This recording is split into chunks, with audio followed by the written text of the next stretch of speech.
Hello, everybody. Welcome back to the Blind Press YouTube and Twitch channels. I hope you're all having a good Monday. And if you are having the day off for Easter, that you're having a relaxing day off. If you can, I don't know if you can hear the small voices through my office door, but I do have the kids home from school. So if I have to do more be right back breaks than normal, I apologize, but hey, that's what being a parent is. You can't just, be like, "Stop it, I'm busy." You gotta go take care of the kids. So, just a forewarning that that is a possibility. I do have them engaged in some fun activity right now. I think they're playing Minecraft together, but but I just letting you know that I will possibly have to run and check on them. Blake Star, been a while since I caught one of these live, he says. Well, I'm glad you're here. Glad you're here to hang out and chat and see what I've got today. I've got some videos and a fun,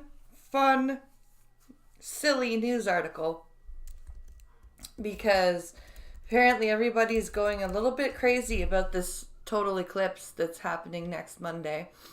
We have a week until it happens, and there is a whole bunch of like absolute uh-oh.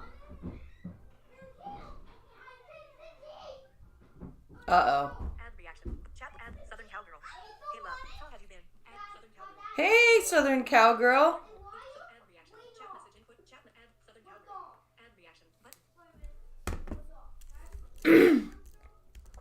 I've been invaded by other children.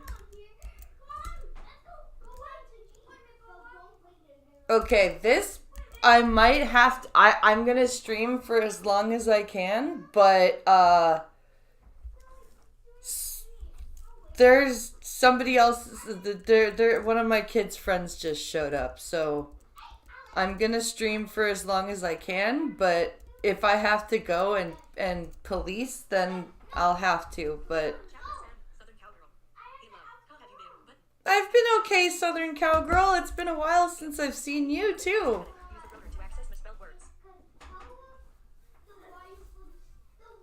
Just trying to get everything back to spec with the content and everything. Just trying to be properly consistent. I've got a book review to record after the stream.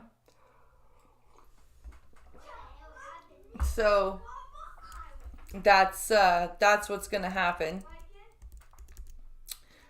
Finished reading Jurassic Park. And I actually have never read Jurassic Park. I've only seen the movie. So I actually read the book over the weekend. So it was good. Really, really good. So I'm going to do a book review on that after the stream is over. So that's a thing that's going to happen.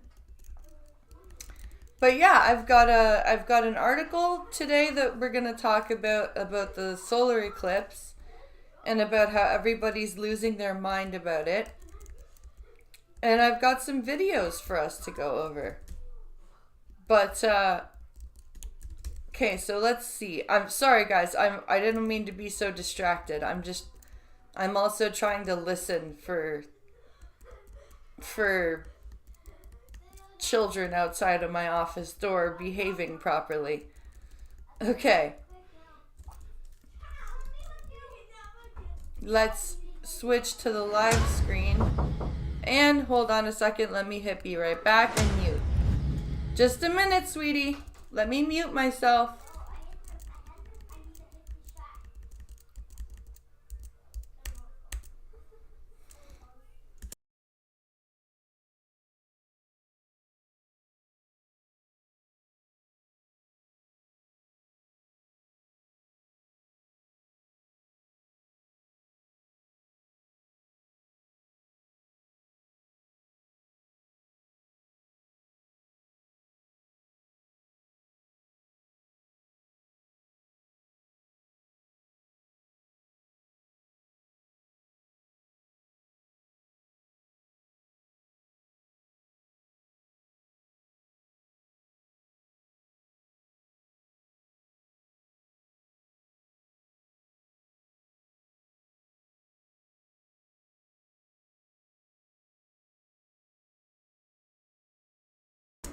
Okay, sorry about that, guys.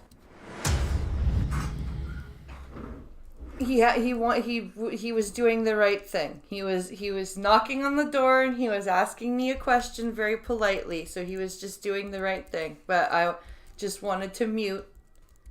So sorry about that. But like I said, we've got our first article here. Where am I? Okay. And I think I hit the live scene. Yes, I did. Okay. So, over the weekend, solar eclipse state of emergency declared in Niagara region. So Niagara region, of course, that's where Niagara Falls is. And apparently the mayor of Niagara region has decided that he's going to declare a state of emergency. A state of emergency has been declared in Niagara region, with thousands of people expected to head there to view the April 8th solar eclipse. A news release issued by the region said the state of emergency was declared out of an abundance of caution by the regional chair. Jim Bradley, under the Emergency Management and Civil Protection Act, EMCPA. He enacted Thursday, March 28th. Wow. Oh, so they're expecting crowds of people to show up to view the eclipse. I'm sorry, don't crowds of people show up to view the falls? Like, don't thousands of people show up every summer to go stare at the falls? Like, how many more thousands of people do you expect to show up besides the thousands that already show up every year? Shouldn't you be declaring a state of emergency every year at this point? Like, oh God, thousands of people that already show up for the falls. Like, wouldn't this be good for the region? Wouldn't this be good for the casinos and the hotels and the restaurants and like everything else? Wouldn't this be? Because surely people would stay for at least a night. Like, surely they would come on Sunday and stay over till Monday, or come on Monday and view, because that's where the totality, apparently that's where the path of the totality is supposed to take place. So I mean, like, wouldn't it make sense to spend at least a night, and therefore you could take advantage of some of the attractions that Niagara has to offer? Wouldn't this be something that is good? I'm confused. Why are we declaring a state of emergency for something that's normal for the region? Declaring a state of emergency under the EMCPA strengthens the tools the region has at its disposal to safeguard the health and safety of residents and visitors and protect our critical infrastructure in any scenario that might arise, the release said. What scenarios are you expecting? Like, are you expecting some sort of apocalypse to happen? Like, what?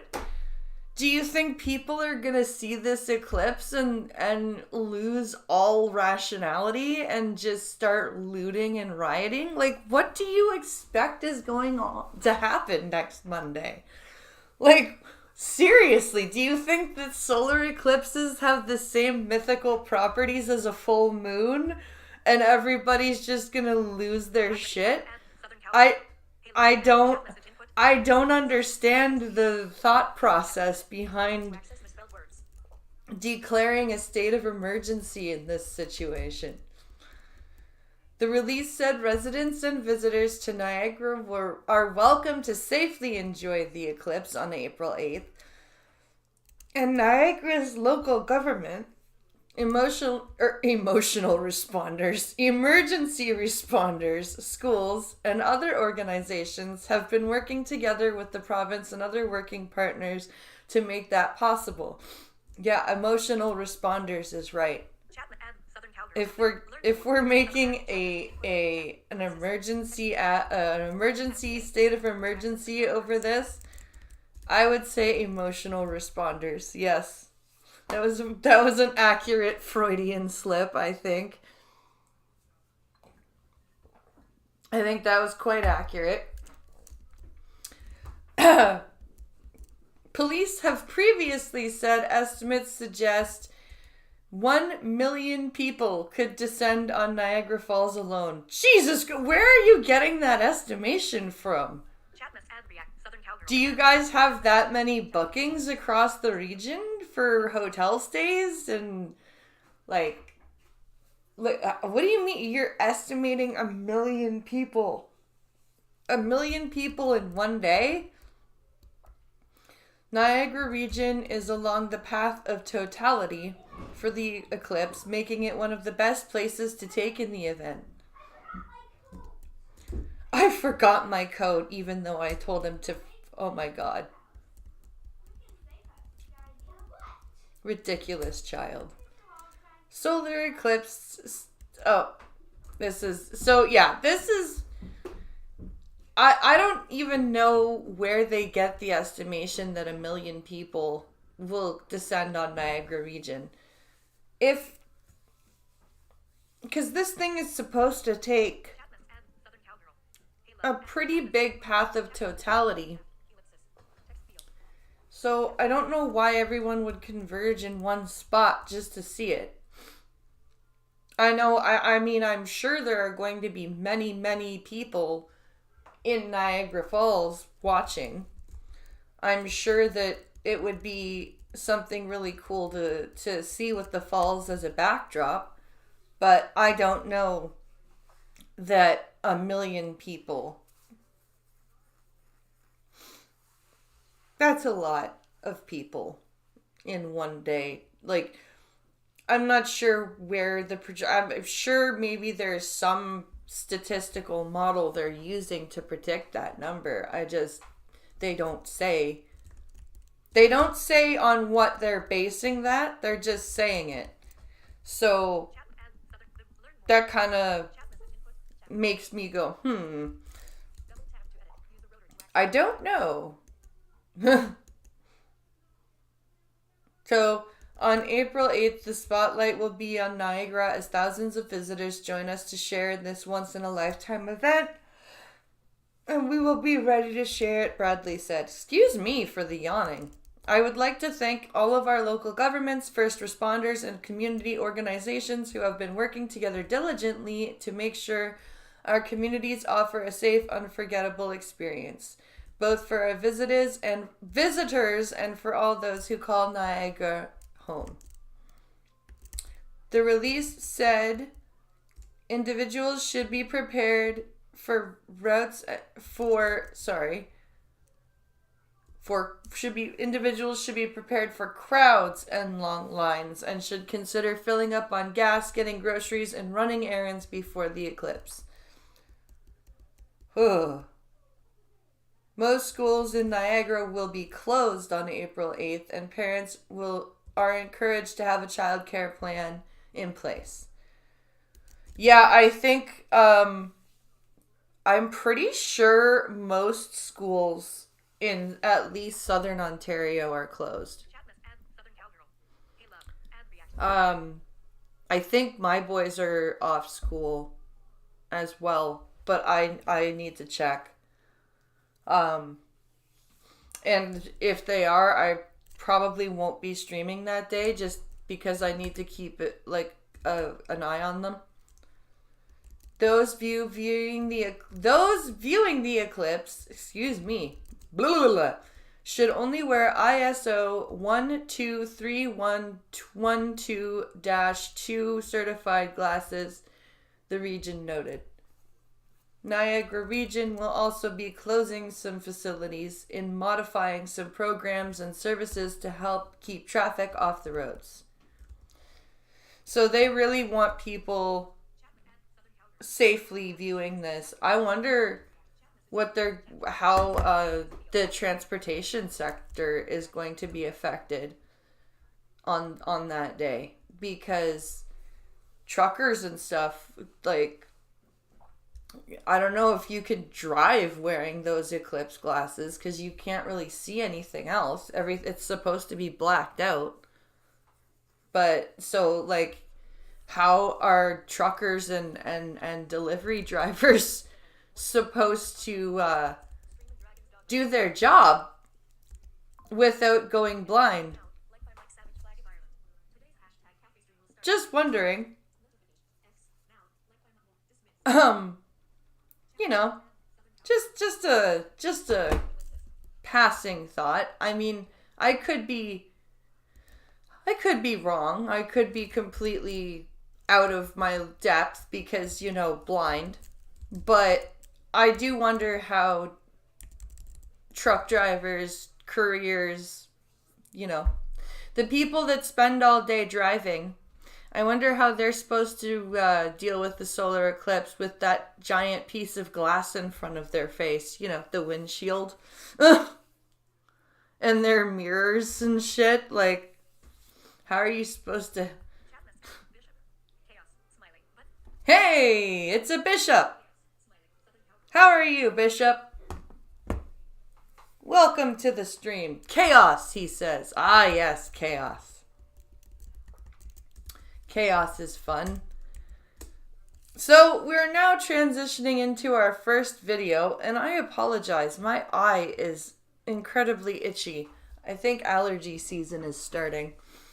And I need to get more pills. Streamlabs.com/blindpress. No. So this video is entitled, We're All Far Right Now. Which, you know, if you are an extreme lefty, I guess that's a true statement.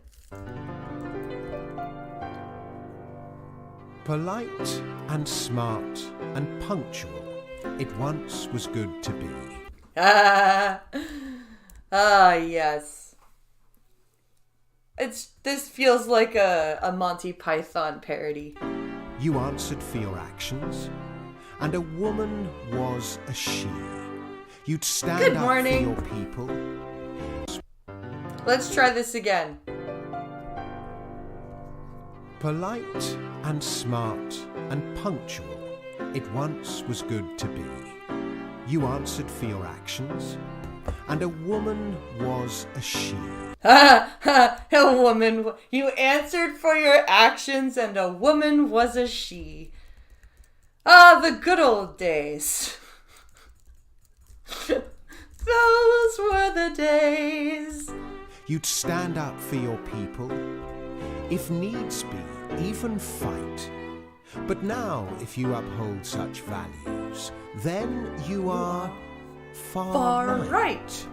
I knew that was coming. Yeah, if you have integrity, you stand up for the people you love and, like, the people that you identify with. I don't know, are on time for shit. You think women are women. It's all far right bullshit now. Oh, we're all far right now. We're all far right now. Peterson, Rogan, Shapiro, E-I-E-I-E-I-O. We worship Mussolini. His portrait's in the loft. Must say Twitter, hi or Hitler. We're all far right now. Oh, you say you're in the middle, a moderate individual, a Gladstonian liberal. You once laughed at Donald Trump. You're probably a fascist too. There once was a great speaker, I love this, called Martin Luther King. Said character's what matters, not the colour of your skin. I love this. But conduct doesn't count now. Nope. Just your identity. Yep. If only thing that matters. Ever question this, you're racist, obviously. Oh yes, very racist. So This is why, partially why my content is languishing, because I don't make my blindness the entirety of my content. Oh, we're all racist now, we're all racist now. Off to the gallows we must go, E-I-E-I-E-I-O. Worse than Winston Churchill, worse than Enoch Powell, Ku Klux Klan and Jimmy Fallon. We're all racist now. Oh, the countryside is racist, dogs and cats are racist, eating meat is racist, Black Lives Matter's even racist. Do you know what's also racist? You. Chair dancing is Found out fun. I am dyslexic. I thought I was just thick. My son, he is dyspraxic. I'd presumed he was a dick. My mother is bulimic. My mate's got OCD. My girlfriend is bipolar. That gives me anxiety.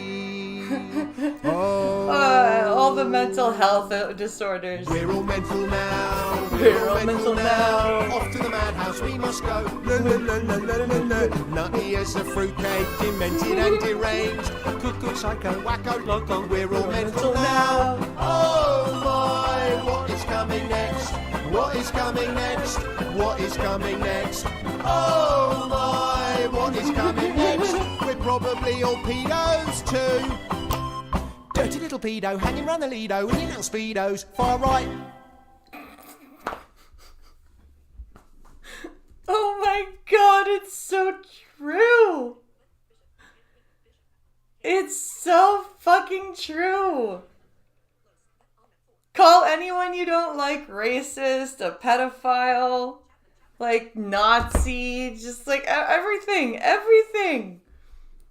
And they take all the strength away from those words. They take all the meaning out of those words and just use them as insults now. And they've taken the emphasis away from all those words. I don't like him. He's racist. I don't like him. He's a pedophile. Like, do you not understand what doing that does? God, I love that song. I'm so glad that Pink Hollow sent me that. I am so glad. Although chair dancing was probably a bad idea, because now my back hurts. But oh well, it was still fun. It was still worth it, because that was amusing and it worked. And it made me smile, and I hope it made you all smile. Like I said, it's all about having fun. Good morning, Robux. How are you? I hope you're doing well this fine morning. That was fun. That was so fun. We might even listen to it again at the end of the stream. Just for shits and giggles. So,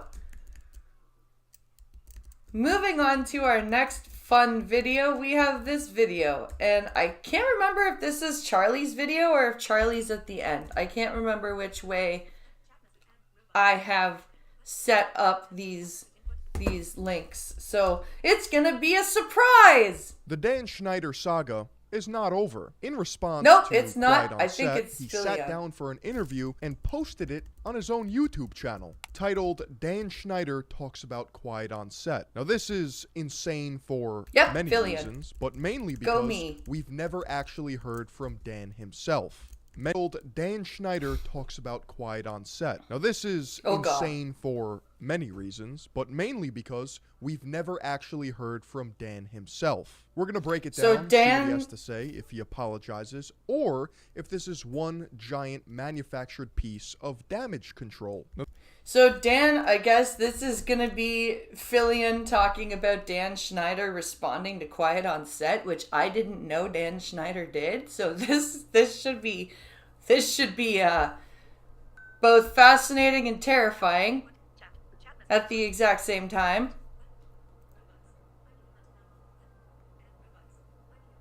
I mean, I'm mental now. Me too. It's okay. Oh, my day's going pretty good.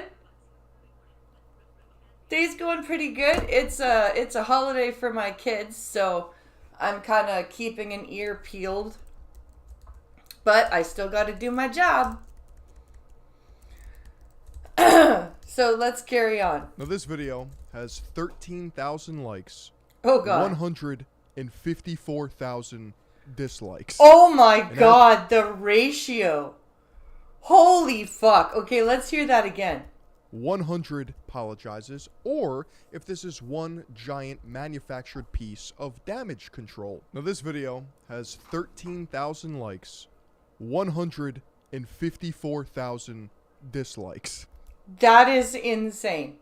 13,000 to 154,000, I think he said. That is mind-blowingly insane. And as expected, the comments are turned off. And by the looks of course his they are. social blade, he is also deleting old videos. What are you hiding, Daniel? But this is classic Dan Schneider. It's reminiscent of the time when he deleted over 14,000 tweets. Holy shit! Now that's a scrub of your Twitter account. Holy fuck. 14,000 tweets that you just erase off of your profile. Like, nope, I never said that shit.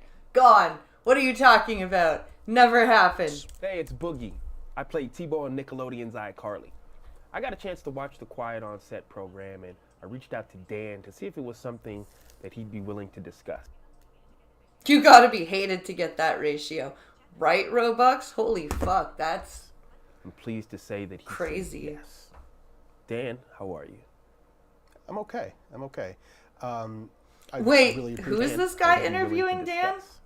Program, and I reached out to on Nickelodeon's iCarly.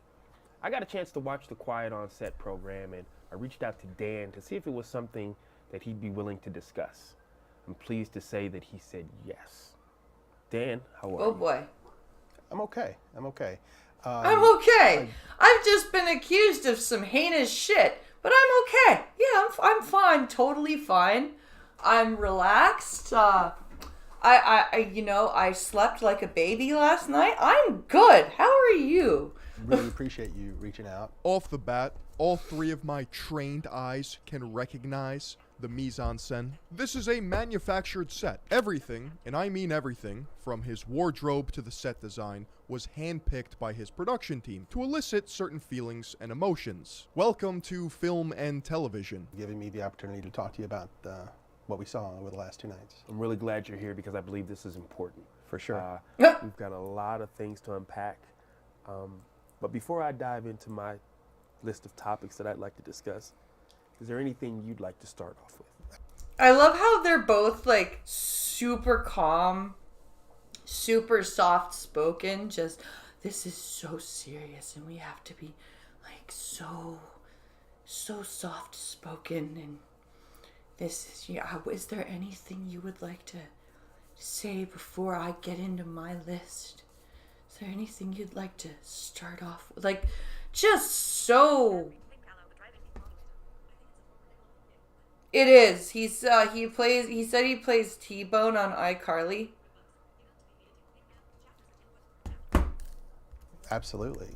Watching over the past 2 nights was very difficult. Me facing my past behaviors, some of which are embarrassing and that I regret. And I definitely owe some people a pretty strong apology. That's how you're gonna word that?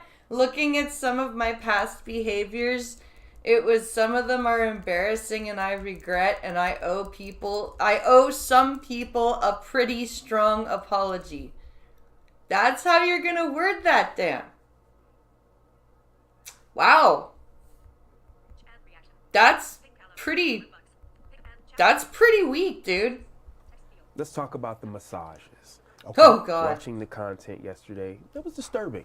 It was wrong. It was wrong that I ever put anybody in that position. Wow, we are really just getting into it. He said right into it. Let's talk about the massages. that he's sorry, and then he hits him with, what about those massages? It was the wrong thing to do. I'd never do it today. I'm embarrassed that I'd never do it today. Well, dude, you did it before.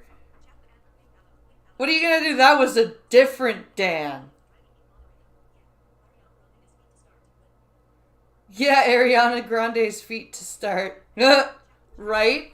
Holy shit. Like, why?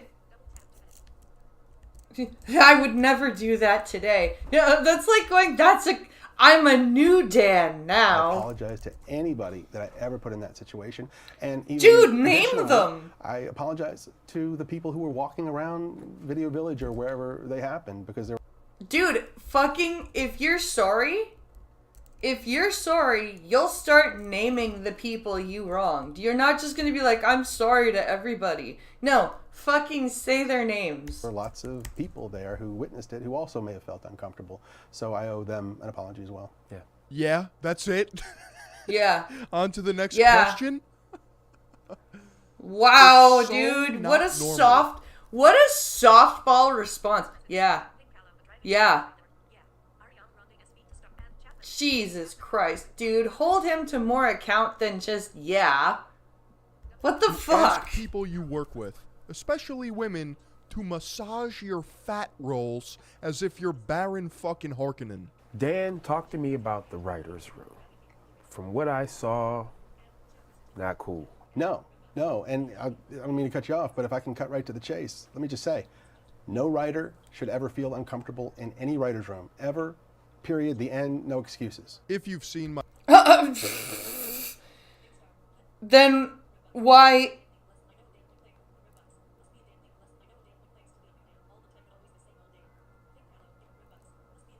Must be a Dan thing. I always know a Dan that claims to be a new Dan all the time, but it's always the same old Dan. Right? I don't get it. Like, there are just certain people that are like, I'm a new me. And it's like one of my uncles, he was always miserable because of where he was. And it's like, no, dude, you're miserable because of who you are and how you're acting. It doesn't matter what city you live in. Until you change how you behave and how you treat people, you're gonna be miserable. It doesn't matter whether you live in, like, somewhere in Ontario, somewhere in Quebec, somewhere on the moon. You're always gonna be miserable because of how you act. That video of Ariana Grande is haunting. I don't think I've actually seen it. Series, then you'll remember that Dan asked female writers in the writing room to act out stories while they were getting sexually, hypothetically, of course. He also showed them pornography, as if that's casual. Most TV oops! That was wrong of me. Sorry. writers, comedy writers have been in writers' rooms and they are aware that a lot of times there are inappropriate jokes made and inappropriate topics come up. Dude, I'm sorry. Making somebody watch pornography and making them act out stories while they're getting sexually harassed is far from inappropriate jokes and inappropriate topics coming up. But the fact that I participated in that, especially when I was leading the room, it embarrasses me. I shouldn't have done it. And I can tell you why it hurts really bad for me. I remember very clearly my early experiences, my first experiences in the entertainment business. I was green, I was scared, I was excited. It meant the world to me that I was getting those opportunities. And I went in and I got lucky because they were great. My first couple of experiences were fantastic. And the fact that I didn't pay that forward to every employee that walked through my door, it hurts my heart because Oh, you poor thing. It hurts your heart that you were horrible and assaultive to many, many people. Oh, that's nice. That's lovely that it hurts your heart. Well, why did you do it? If it hurts your heart so much that you did it, why did you even do it in the first place? If you're like, gee, I was really lucky because I got treated really well when I broke into the industry. Oh, well, fuck them all. I'm Dan Snyder. Show me your feet, bitch. Because I should have. And I wish I could go back and fix that. Instead, he abused his power and did everything he possibly could to make the work environment toxic, horrible, and shitty. In the writer's room, there's no doubt that sometimes those jokes went beyond the pale, and I said things that went too far. Why does he keep saying jokes? Like, you can explain these away as just, oh, I was kidding. Haha, silly me. What an embarrassing gaffe I did back then. Practical jokes that went too far, and that was wrong. And that was because, I was an inexperienced producer. You were an inexperienced... I'm sorry. Being inexperienced as a producer doesn't mean that you're going to be a sleazeball. There's huge gaps between inexperience and sleazy. You can be an inexperienced producer without being a jerk. I'm just really sorry it happened. Notice how he hasn't named a single person yet. He's Thank just you, casting Philia. this wide net of apologetic energy. If you think for a second these questions weren't professionally vetted by Dan and his team before they sat down for this, You're an out idiot. of your mind. Yeah. He already knows every single question he's about to get hit with, and he has min-maxed every response to save as much face as possible. Oh, it's so clear. It's so clear this is what he's doing. And the guy is just softballing him and giving these sympathetic affirmatives like, yeah, I know. I was horrible. Like, just, and even when he's condemning his behavior and calling it disturbing, he sounds very, like, cavalier about it.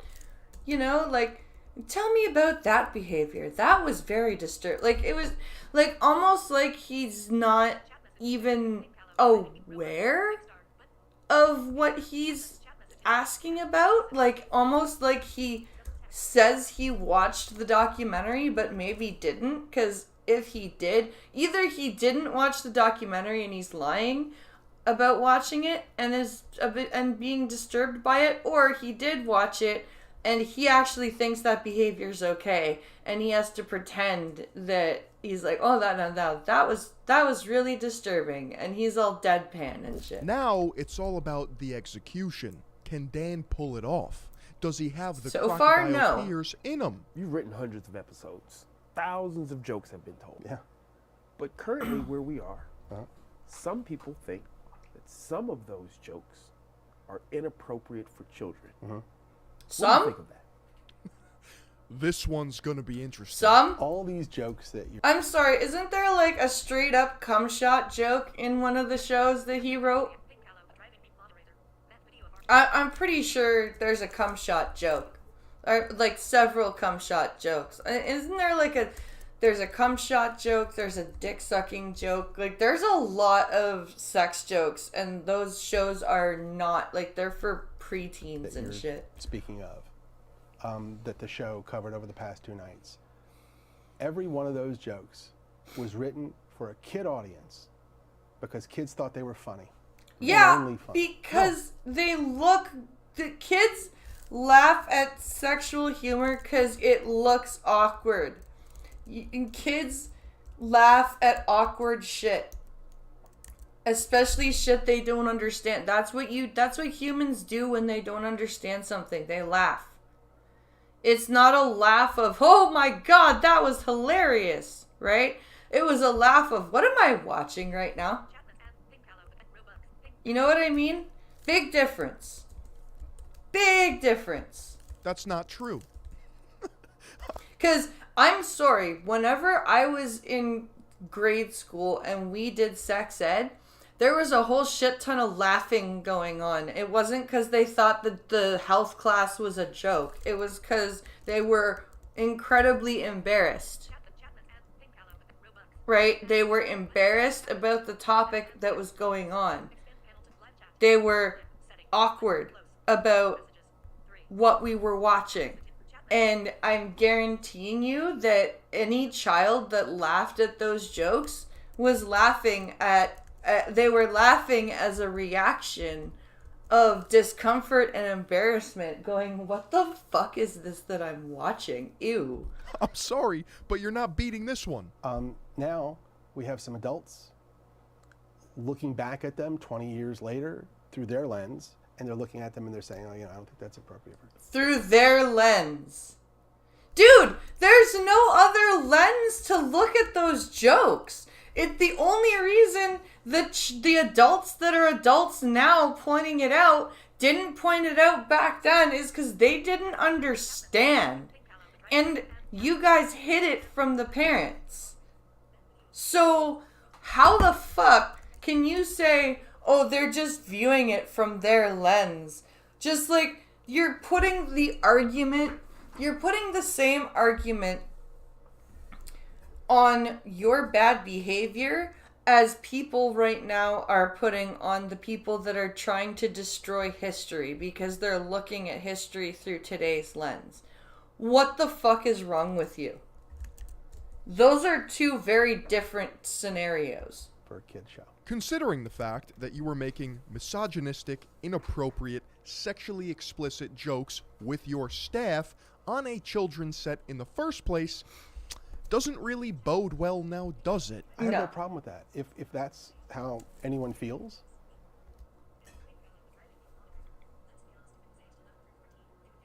Let's be honest, if it was aged 11 through 14, they'd get the jokes. Yeah. They would. Let's cut those jokes out of the show. Just like I would have done 20 years ago or 25 years ago. Oh, Cut bullshit. I want my shows to be popular. I want everyone to like. The more people who like the shows, the happier I am. Yeah. So if there's anything in a show that needs to be cut because it's upsetting somebody, let's cut it. So I think it's big for Liar. you to say with your work. If it's viewed as that today, you don't have a problem. Cut it. Why would he, bro? Why? He's getting grilled. It's... Oh my god. Why film it in the first place, though? Why cut it now, and why even have it? Why did you need to film it? Why do you need to cut it out? Like, that's like the mentally ill person going, oh yeah, I know I really fucked things up before, but I'm getting treatment now, so like you should automatically just forgive me because I've cut out that behavior. And it's like, no, you gotta work at it. You gotta work on that shit. And with what Dan did, I don't think there's any working on it. I think he just needs to be like, yeah, I was a really disgusting individual, and I am going to bow the fuck out of the spotlight now. Of course he's gonna say, yeah, just get that out of here. I don't want to deal with any of that. Cut it all. I don't give a fuck. I already made my millions. Yeah. Hello. Even Yeah, if he's his not gonna, watch like... is matching the color palette of this entire scene. It just goes to show you the level of detail they are willing to go to make sure that they convey him in the way that they want to. The notion that I had the power to just produce whatever I wanted and have it air is completely false. Okay. There were many, many levels of scrutiny. Okay? I'm We sure had there were. executives in LA. We had executives in New York. So two coasts. Two coasts Okay. of Both approval. Yes. And by the way, approval at every stage, really. Okay. And I'm talking about wardrobe. I'm talking about makeup, sound, sets, dialogue, jokes, everything. So are you saying that it's not your fault because you had to have approval on everything? So you couldn't possibly be at fault for this because although you created these jokes, they were approved. Pre-record the offense, delete it from the mainstream, but keep it on the cutting room floor, and that's not for personal use, right, Dan? Sure. Duh. True. So true. Yeah. Can I have all those cuts, please? Why, Dan? Oh, I'm going to dispose of them myself. Yes. Everything.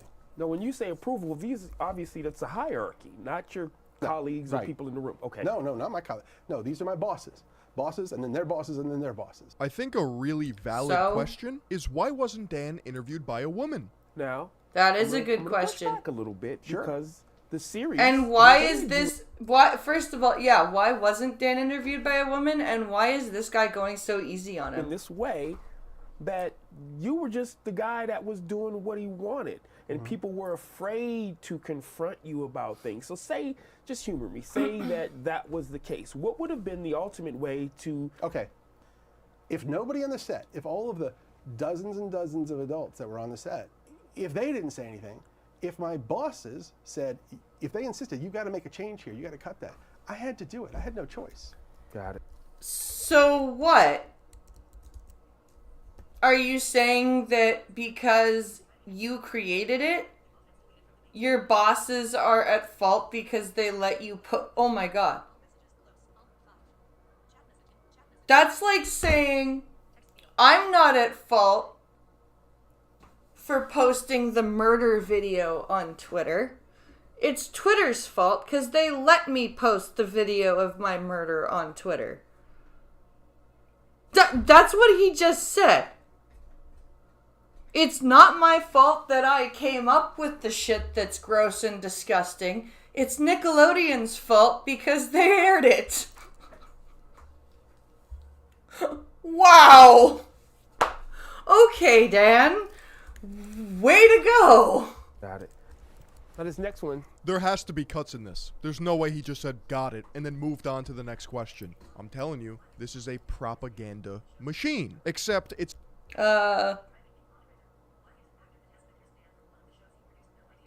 Why use an actor that hasn't accused Dan from one of the shows he produced? No idea. Yeah, well, other than Fillion's right, and this is a complete damage control It's piece. not work for the next question. I'm telling you, this is a propaganda machine. Except it's not working because people are not brain dead, despite Dan's efforts to silence the masses. Seeing some of those on-air dares, seeing it now from where you are now in your life, what do you think of that? I think that some of the on-air dares went too far. I think they pushed Some of them, huh? Some of the dares. the envelope too far. Not all of them, not most of them, but some did. Nickelodeon wanted to do their version of Fear Factor. At the Oh, time he's we were shooting blaming All That, Nickelodeon so again. I was tasked with doing these on-air dares with the All That cast. So we get with the writers and we come up with all these ideas, and it's hard to do because we don't have the budget of Fear Factor, and we can't put the kids in dangerous situations like the adults are put in. So Kids. it was hard to come up with stuff. But we would come up with all these ideas of dares they could do. We would give them to the network, and they would say, tell us the ones that were okay. Right. Those are the ones we shot. Those are the ones that aired. And Again, he's blaming Nickelodeon. It's not my fault. Although I came up with all of the things that they picked for us to do.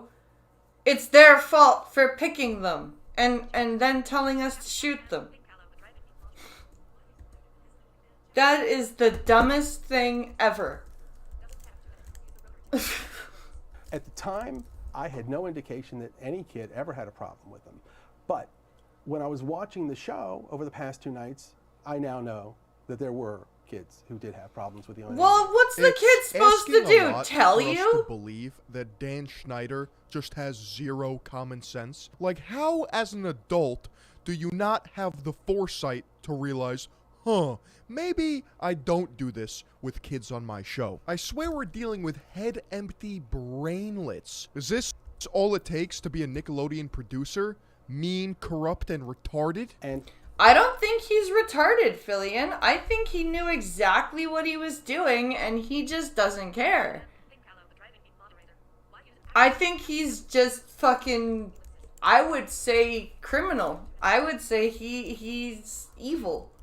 I don't think he did this because he's stupid and doesn't know it's wrong, or not, and doesn't know that it's wrong. I think he knows exactly what he's doing. and it breaks my heart. And I'm so sorry. I am so sorry to any kid who ever had to To any do a kid. dare or anything Name that the they didn't children know you what hurt. they were doing. We went out of our way to make sure they were safe and that everything was done properly. But if a kid was scared and didn't want to do it, kids shouldn't have had to do it. Yeah. Period. The end. Right. And if I had known at the time, I would have changed it on the spot. Now he's victim blaming. Oh, you should have told me that I was scaring you while I was touching you in between your legs, little Timmy. Why didn't you say something? Again, he's fucking victim blame. Well, the kids never told me they were scared. Well, yeah, because you're an adult and you're paying them. They're not gonna tell you. I love how he just said, I don't have the budget of Fear Factor, when the fact is that Fear Factor had like no budget. Huh? He does have a criminal head shape and criminal beard shape. I didn't know you were into phrenology there, CW. How about the penis shoulder pads, huh? How about the goo on the face, Dan? How about the feet? Can we talk about the feet for a second? Where are these questions? Now we also... No, they're not going to ask the questions about those. They're not, because this is a complete softball damage control interview. Can we talk about the feet for a second? Like, what? Where are these questions? Now, we also saw the series highlight two former writers' viewers, two women, who spoke about a wage discrepancy. Now, I know that you don't divvy out salaries. Talk to me about that part. Well, how do you know that he doesn't do that? If it's his stuff, how do you know he doesn't? Okay. In fact, I have nothing to do with paying writers. I never have. I've never made a writer's deal. And of all the writers I've been in a writer's room with, I never even knew how much most of them were getting paid. Yeah, but we saw these two women who were writers for you sharing... It's not my fault I raped her. She wore a skirt and didn't fight back hard enough. Basically. On salary. How does that happen? I can believe that Dan had nothing to do with hiring the two women in terms of paying them their wages. However, I have a hard time believing that he had no idea it was illegal to do so, considering the fact that the network was splitting their salary. Very simple. Yeah, I don't believe that for a second. I don't believe that, first of all, he didn't know, and second of all, that he didn't know it was illegal. I don't believe those two things at all. There's a common practice in television when hiring writers. If you have a spot for a new writer, sometimes you'll go to two writers and say, hey, if you two new writers for your first job are willing to share a salary, you can both have the job. They have the opportunity to say, yes, that sounds good, or no, no thank you. I've never heard of that, but I'm not a Hollywood insider, so that could very well be a thing. I would never do that, even for my first job. Even if I was desperate for money, I would be like, no, I either take the position or she takes the position. I am not splitting it. In this case, it was two women writers. I've done another show where that teaming was done with two male writers, and they split a salary. I did another show where it was a male and a female writer, and they split a salary. So, and these are all first-time writers. All first-time writers looking for their first gig. Got it. So he does know that they were splitting salaries. That can't be legal. That cannot be a legal measure to take. Like, this is what I mean about Hollywood. Hey, Sightless, what's up?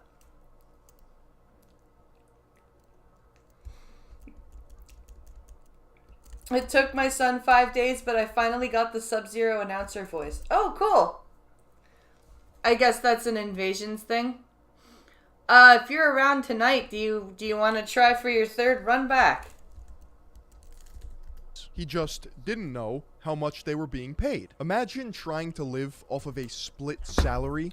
That would be drowning in bills. Even back in early 2000s, like, that would have been insanely difficult to live off of a split salary in Los Angeles. Which is why today's video is sponsored by PDS Debt. If you're struggling with credit cards, personal loans, collections, and even medical bill debt, and you're $10,000, you can save thousands. The anxiety about 30. I find it annoying that the interviewer in this case is media coded. His inflections, his responses, his mannerisms, they're all so cartoonish. Give me something real.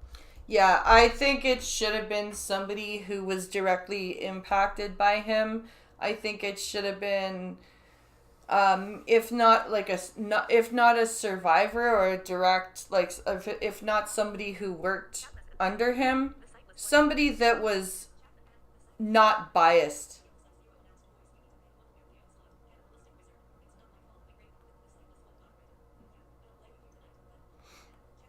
Sounds good, Sightless.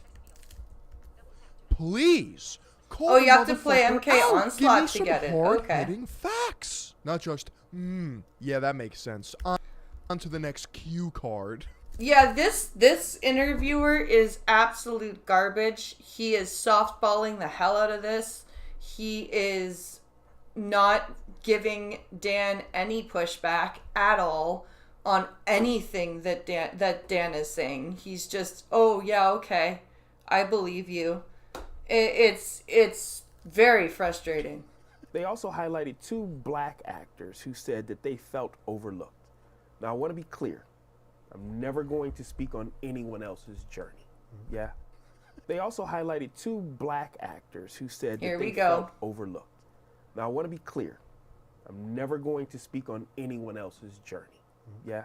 I can talk about my experience, how my experience was with you, what I saw prior to working with you, but again, I don't want to speak on anyone's journey. Then why are you here basically doing that and not pushing back on anything? That's you basically are speaking on somebody else's journey. To working with you, but again, I don't want to speak on anyone's journey. I saw you be honored for diversity in your work. Yeah. Okay, you know what? Jesus Christ. Do you know how many womenizers have stood up for feminism? Do you know how many male feminists over the years, all the way back to the suffrage movement, were absolute dogs when it comes to how they treated women in their lives? You can't, that's like saying that he got awarded for diversity. So what? Ted Bundy was also a really charming guy. That doesn't mean he didn't kill a whole bunch of people. Yes, and the reason for that is diversity has always been very important to me in my shows. If you go back to the very first Nickelodeon show I ever made, that's very evident, as it is in the second one, and then the first movie I ever made for Nickelodeon, which starred Kenan and Kel, and every show I did after that had a lead black actor in it. Why? Just because? Very important to me. But as we clearly saw in the docuseries, he would use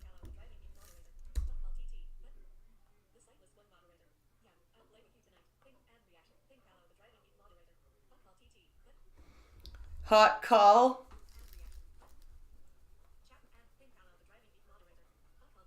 Use racial humor with black kids on his shows. You already know this question was just conveniently shoehorned in here. Dan's a man of inclusivity. What we're witnessing is a classic push-pull technique. We're gonna push him on a few questions and then reel it back a bit and let him tell us. They didn't even push him on anything. He actually is.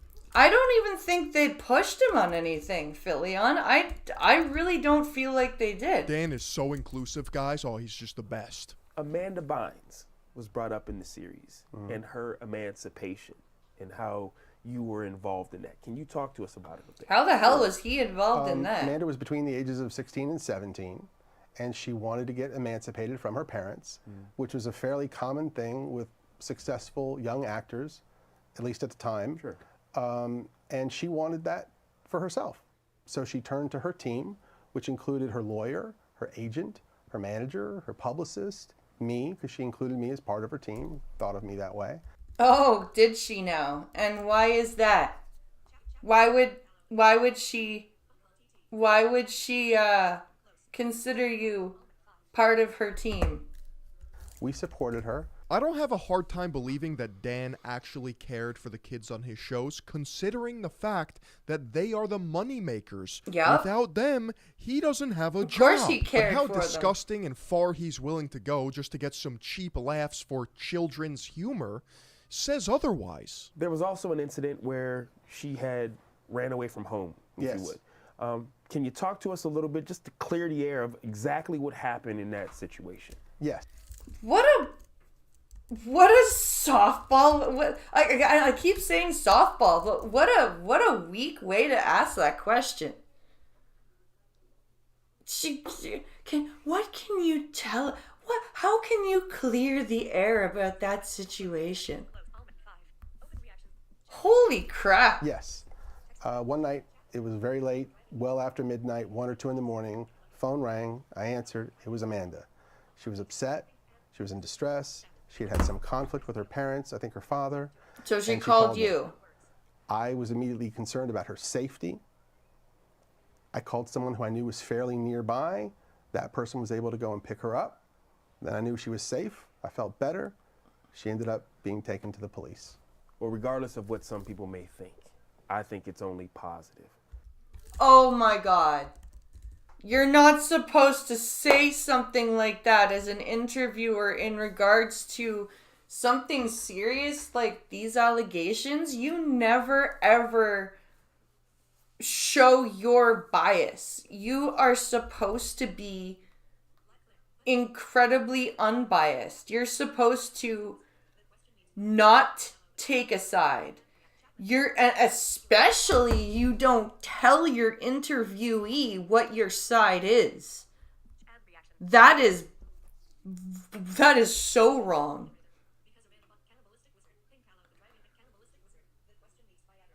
That question needs Viagra. Yeah. That you are there for people when they need you. I think it's He's so glazing positive Dan that you're Schneider. here when people Imagine. need So you. let's recap, because it's hard to get lost in the sauce. So far, he has not apologized to a single person. He said that only some of his jokes went too far. He apparently had nothing to do with the hiring of 2 women who split an illegal salary. He's being celebrated for having diversity in his work. And he's being described as a rock for any of the kids to lean on at Nickelodeon. That feels like grooming behavior. I'm sorry, if you're a producer, you should be like from afar, right? Why are the kids calling you after work hours going, I'm having a fight with my parents? Like, that's a little bit weird and groomy, if you ask me. Let's talk about some of the things that have just been swirling forever. Okay. You were banned from your set. Never happened. That is a false rumor. You were We'll never add it banned to the from your list of set. false Talk to me, rumors. what happened? Don't forget to sprinkle in some doubt so that you can add it to the laundry list of conspiracy theories about your character. This is a masterclass of corporate astroturfing, because now they think that some audience members are thinking, oh, what else is wrong about Dan Schneider? They were adult actresses at the time, and they had their own specific reasons for not wanting to do the show anymore. I'm not judging that. Gee, I wonder why. Because they grew up and realized how gross it was, the way you were having children behave. It got tense, and what they don't know, maybe, is I did everything I could to make that show go away. My producer partner at the time, we would call and say, this is not a good situation. Okay. So I decided I'm going to do what most showrunners do, which is you're not on the set. There's a director there to shoot it. I'll go up to the writer's room. I'll work on the next script. But because everybody was so used to me caring about every detail of every show so much, for me not to be Yeah, you are a really caring guy. Yeah, Dan. Oh my God.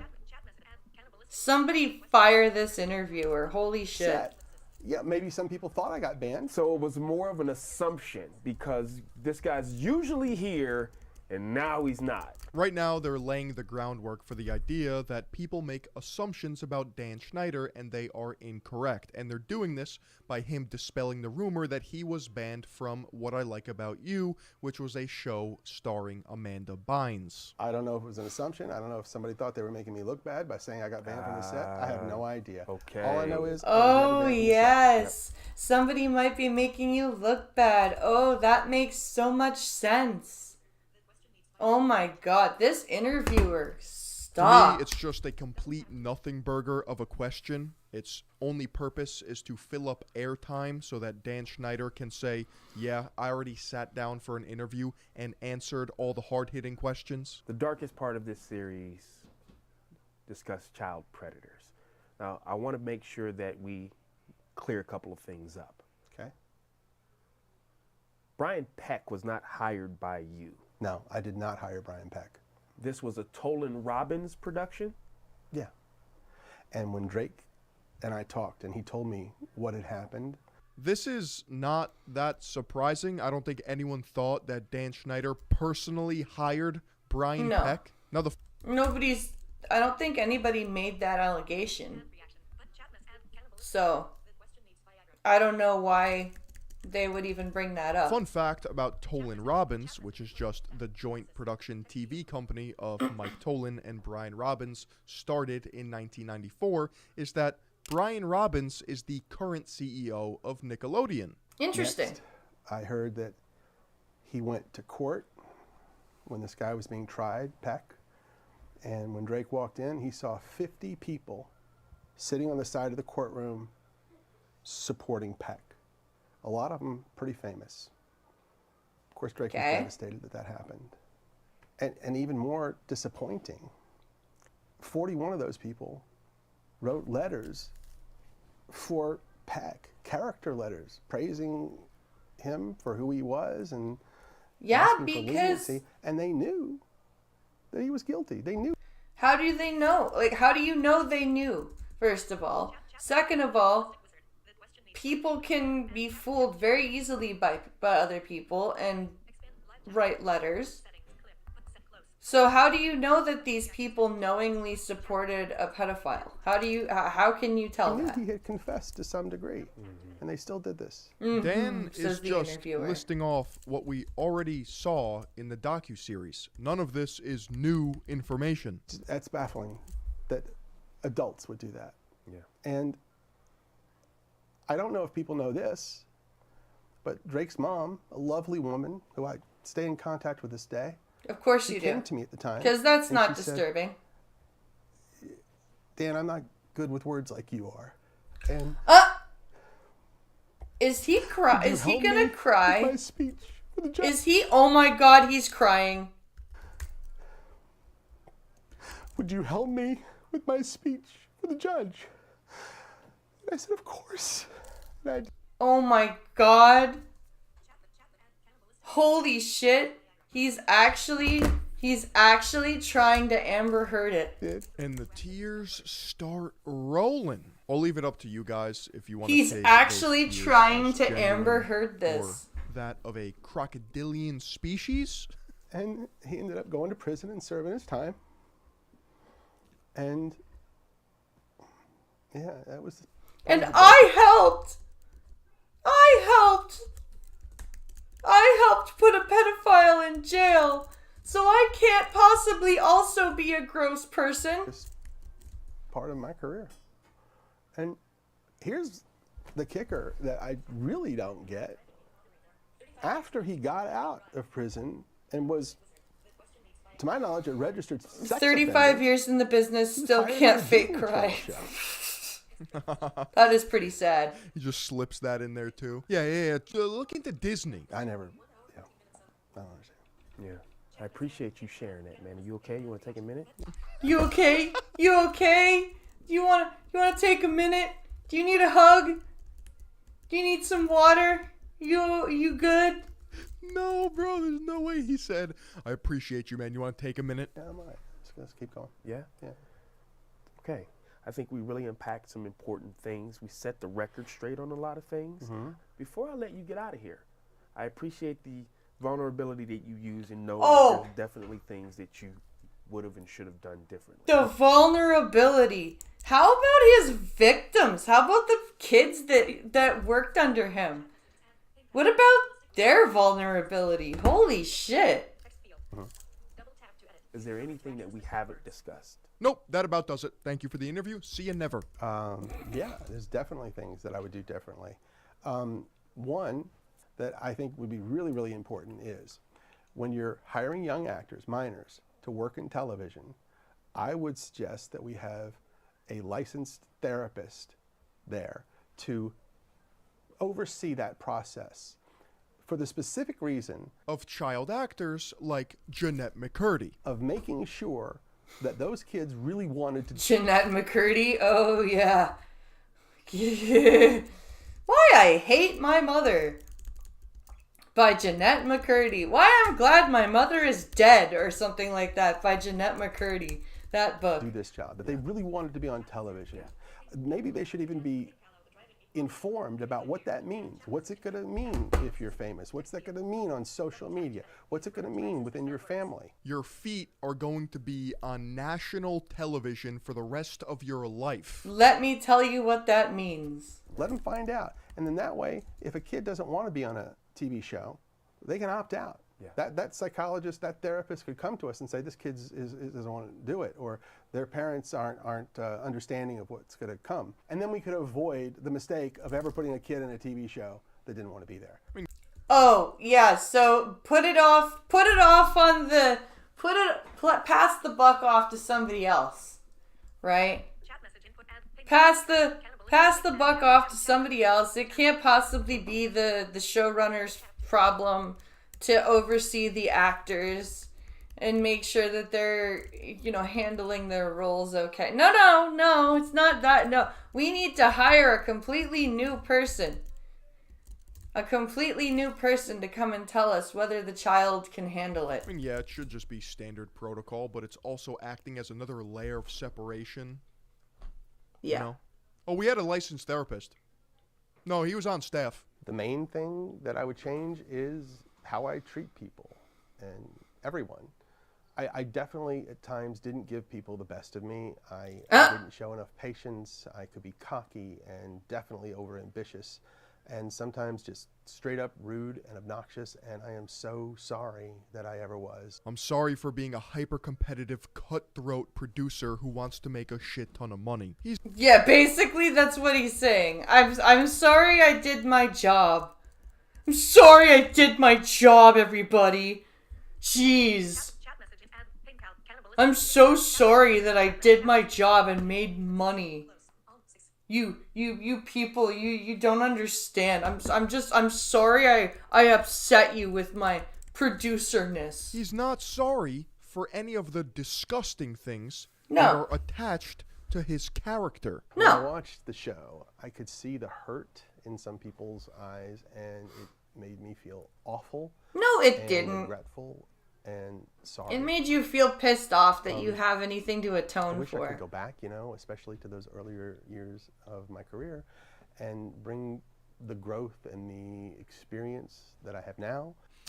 Yeah, hindsight's 2020. I wanted to I wish I could go back and not put kids' feet on national TV and not make cum shot jokes with children involved and not do illegal things like split a salary between two writers.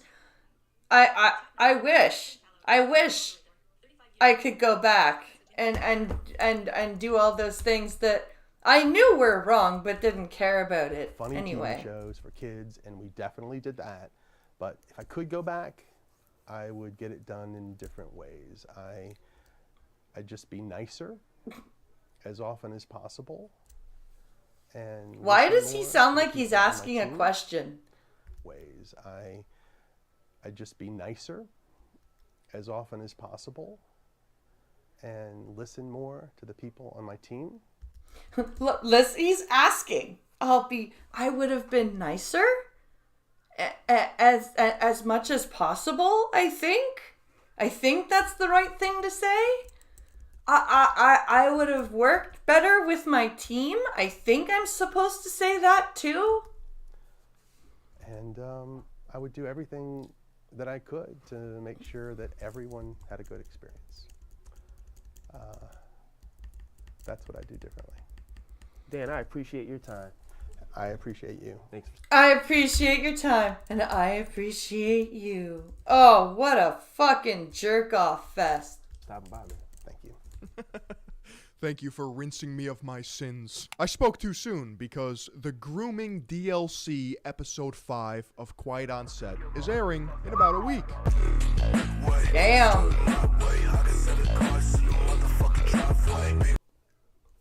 That's a problem for him. That's a big problem for Dan. So that should be interesting. I'm sure more will come out about that when it comes out. But holy shit, the amount of just nothing apology, victim blaming, just passing the buck off. Oh my lord. What a sleazeball. Oh, Jesus Christ. Between him and then freaking P. Diddy and just, holy shit. Just, the entertainment industry is going to shit. I mean, not that it's ever been great, but I mean, just, Jesus Christ. The entertainment industry, I don't know what the hell's going on, but it is in a shambles. It is just... And none of the good comedians are really around anymore to make fun of it. They're all dead. I mean, Dave Chappelle and Chris Rock are still here, but no Carlin, no Williams, nobody like that here to observe. All right, I'm gonna hit the be right back scene. We're going to go get more coffee, have a bathroom break, and then we will return. So give yourself some time to do that too, and share the stream. Also, let's get some more people in here. Have a wonderful break, and I will be right back.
Okay, we're back.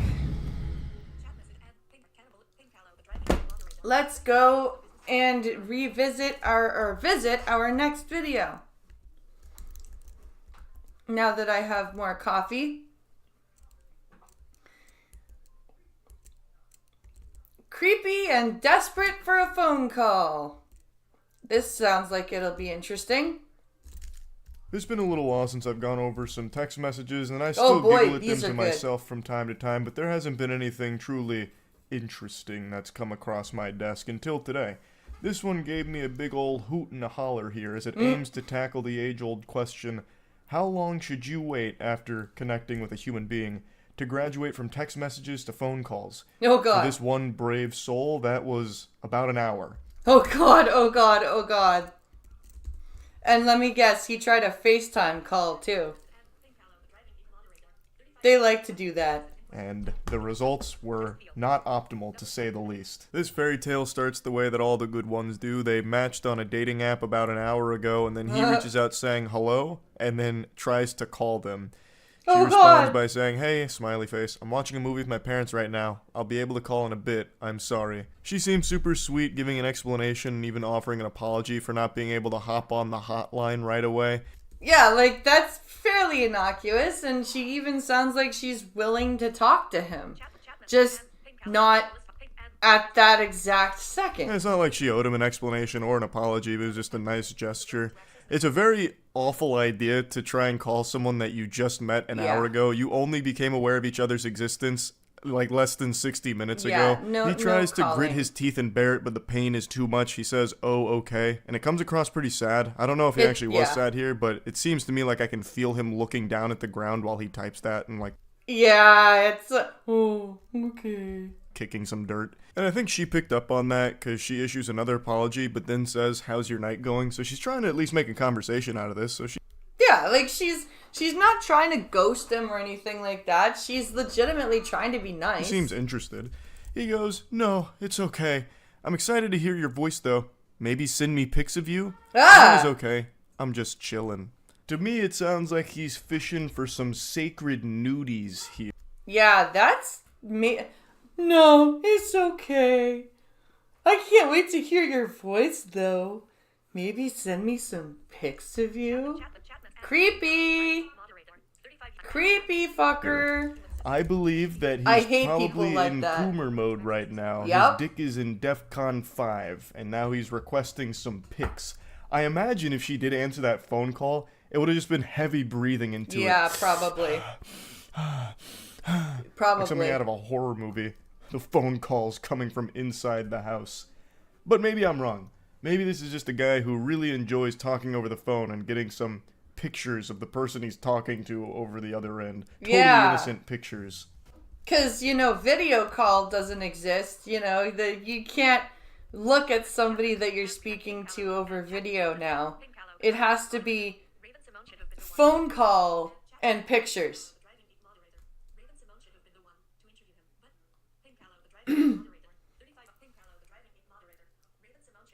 Raven Simone should have been the one to interview him. Oh, that would have been good. Had Raven Simone interviewed Dan Schneider, that would have been really good. You're right, honey. Raven Simone should have been the one to interview him. That would have been kick-ass. Holy shit, what are you playing? It's a little game called AFK Journey. Do you want to know more? For mobile, distinctive, app allows players to close meeting in free calls for completing things like 7 coins, 100 diamonds, your move. Some great stuff, so make sure to check it out. The links are in the description, and big thanks again to AFK Journey for sponsoring. Surprisingly, she doesn't seem creeped out by that. She says, oh, that's cute. I'm excited to hear yours too, and yeah, of course, I'll send some pics right now. Oh, wow. That would have... Okay, if anybody had talked to me like that, maybe it's just because I've dealt with too many creepy blind guys that are like, I want to hear your voice. Because, like, that's how they are as teenagers. Like, back in...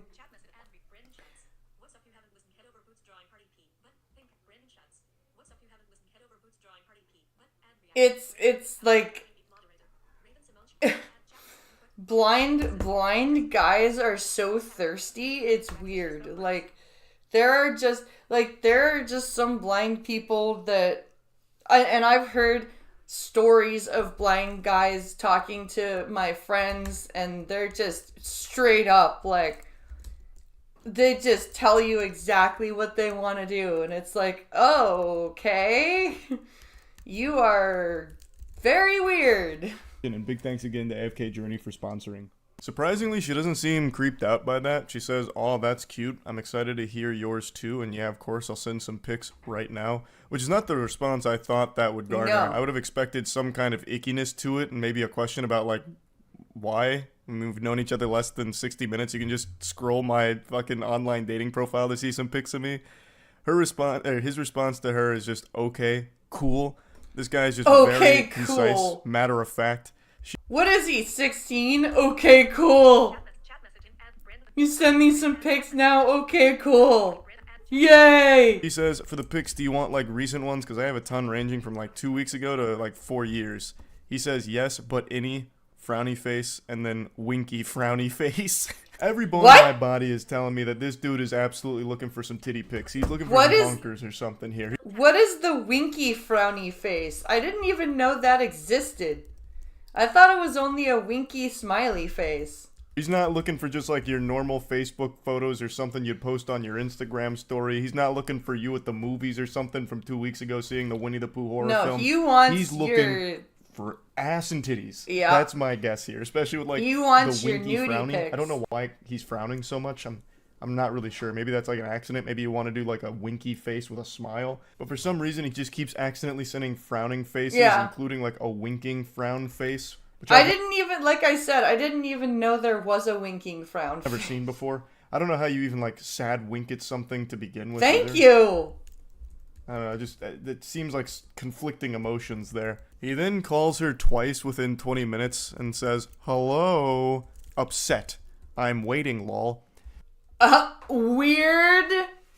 She said she would call later, and he, like, okay.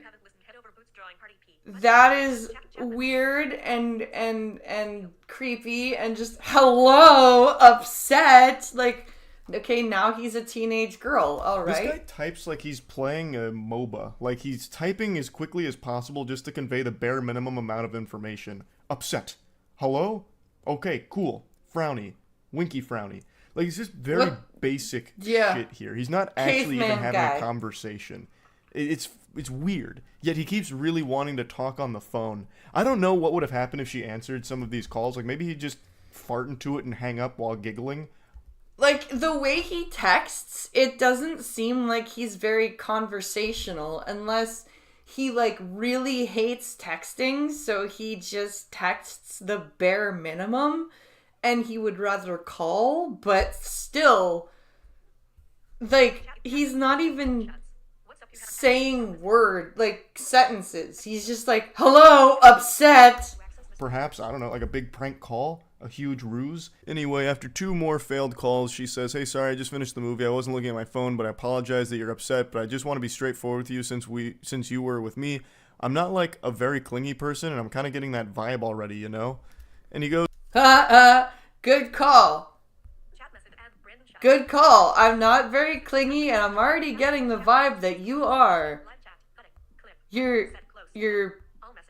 I'm just being straightforward with you the way you were with me. You are a very clingy bastard. He goes, no, I just wanted to talk. You can answer or call back. Completely missing the point of what she was saying. Just insistent on having this phone call here. It's worse than a telemarketer.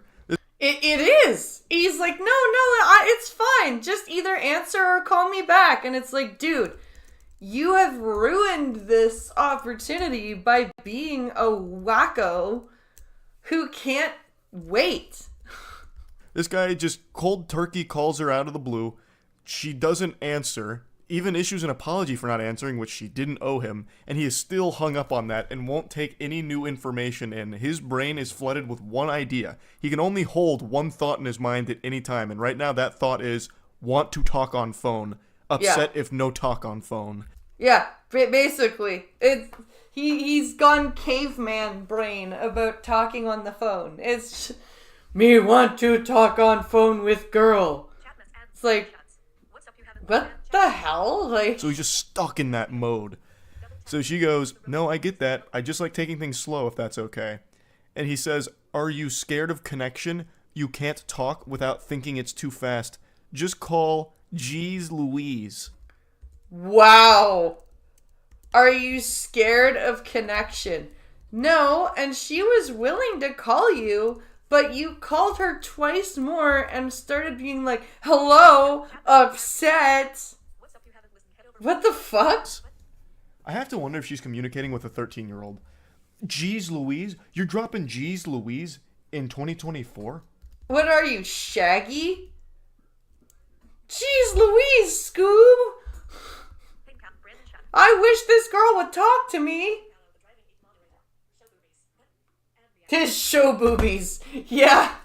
This is not what the Lord died for. Are you kidding me with this? Is this some kind of joke? Get out of town. Oh, geez, Louise, in this day and age? He then goes, I could literally call right now. It's so easy. I don't like being ignored. No shit, it's easy to call. But why do you want to do that? And why? Well, I don't like being ignored. You're not being ignored. She's literally texting with you. You just want to see butt. Yeah. Show boobies. Want to see butt. Yeah. Basically. Being ignored.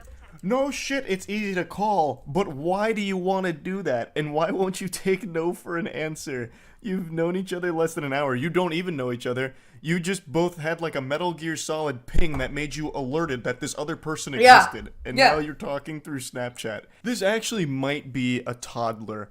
Maybe the person that she matched with through Tinder or whatever the online dating app was, maybe they went to an Easter celebration with family and then their little nephew got a hold of the iPad and then just started talking to some of his contacts, and this lady was one of those victims here. So she's actually just communicating with a legitimate diaper-shitting, milk-snorting little kid.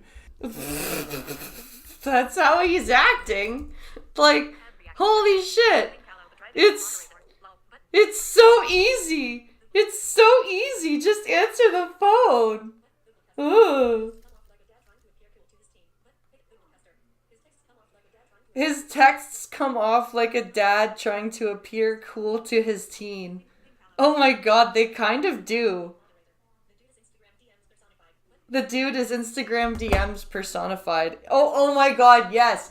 Right down to those the messenger calls. Because no adult, I feel like, communicates right down way. To those random I'm starting to really video believe calls in that conspiracy theory here.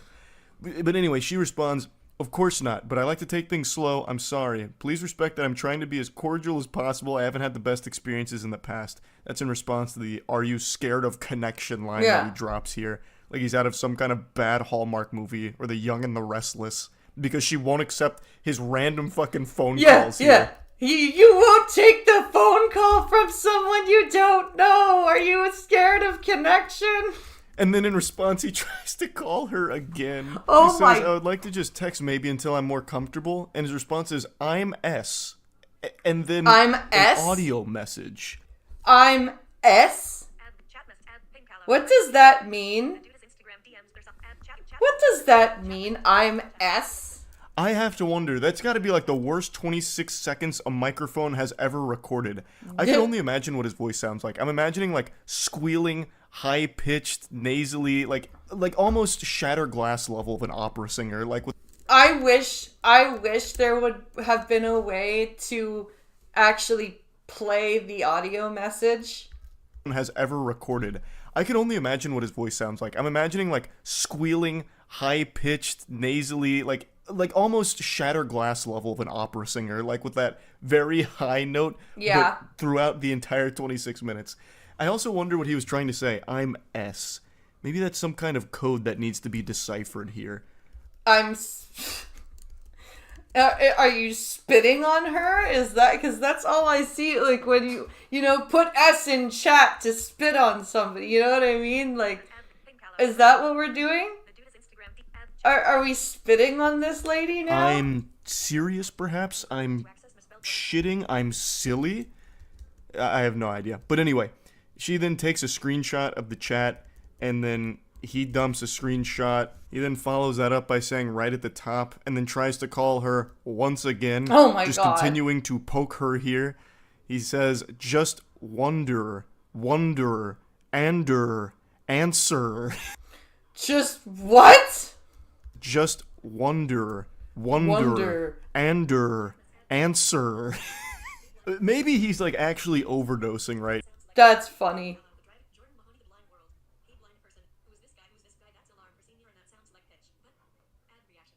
Now, and he's trying to beg her to call the police Jordan, to get them dude, over there to you've save gotta his life. type your I messages have no out. idea what's happening to his brain. You It's turning to can't mush dictate right your before our messages. eyes. They're He's getting hit by a indecipherable. stupid beam, and we're watching him fade away. She says, I don't really know what to say. I feel like I'm being backed into a corner right now. He says, stop 'Cause you typing, and are. then calls her again. Stop typing? What the fuck? Stop typing and answer. Oh my God, what the fuck? Dude, you need to block this dude now, girl. Which, of course, Block she doesn't him. respond to, and then says, OMG, drops another 26-second audio message, which is interesting that it's the exact same amount of time. I wonder if it's just the same message he dropped again. I'm not really sure. I also wonder what he said during that, to be honest. But anyway, he then says, bye, little baby. Ah! Oh, the heebie-jeebies. I'm getting them. Jinkies. Oh, The bye little baby. Ew. Ew. bye, little baby. Oh, yuck. And then she just says, can you please respect my boundaries? I apologize that I said I'd call earlier. I got nervous and I would feel more comfortable texting. If calling is more your thing when you first meet someone, then maybe we just aren't the best match. Yeah. I wish you luck. Maybe we can try again tomorrow. I'm going to take a shower and head to bed. Good night. I don't know why she would even try and say, like, maybe we can try again tomorrow. She should have just not responded at all because this guy is unhinged. She just should have, like, blocked him and just, no, just don't entertain that shit. Do not entertain that shit at all.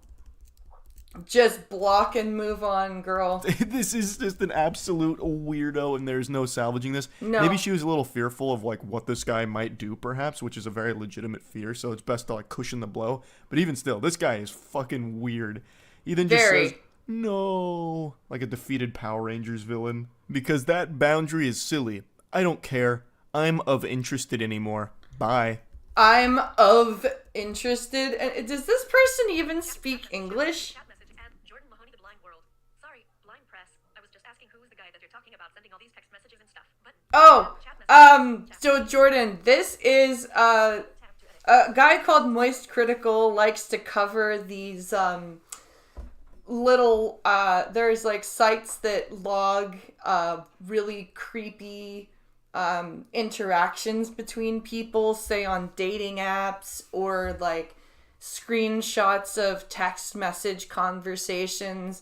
And Moist Critical sometimes likes to, you know, go down the rabbit hole of these creepy texts. And so he found this interaction between this young lady and this gentleman here on from this dating app, and he was just recounting the screenshot. chat message and Jordan Pink Callow. So that's what this is. Ellipsis. Text field. Not. So he's saying, I'm not interested anymore. So because she wouldn't talk on the phone, he's no longer interested, and he thinks that boundary is silly, thus he has no respect for it. What a man. And then she says, okay, I apologize again. Hope you have a Fuck great your night. band- And then he fuck just says, your boundaries. just say bye. What a quirky little lunatic here. What? Impressive self-sabotage. Fuck your Like, this lady. Fuck your boundaries. Your boundaries are silly. I don't agree with your silly boundaries. Chat and Jordan. Oh boy. Jordan Mahoney, the Blind World. Hey guys, quick question earlier because I'm looking at messages here. Where are you guys talking about Dan Snyder and his interview? What? Chat message. Oh, you already missed. So there was, I covered a video that was done by somebody named Philion, and he was responding to the Dan Snyder interview, and we just finished watching that video.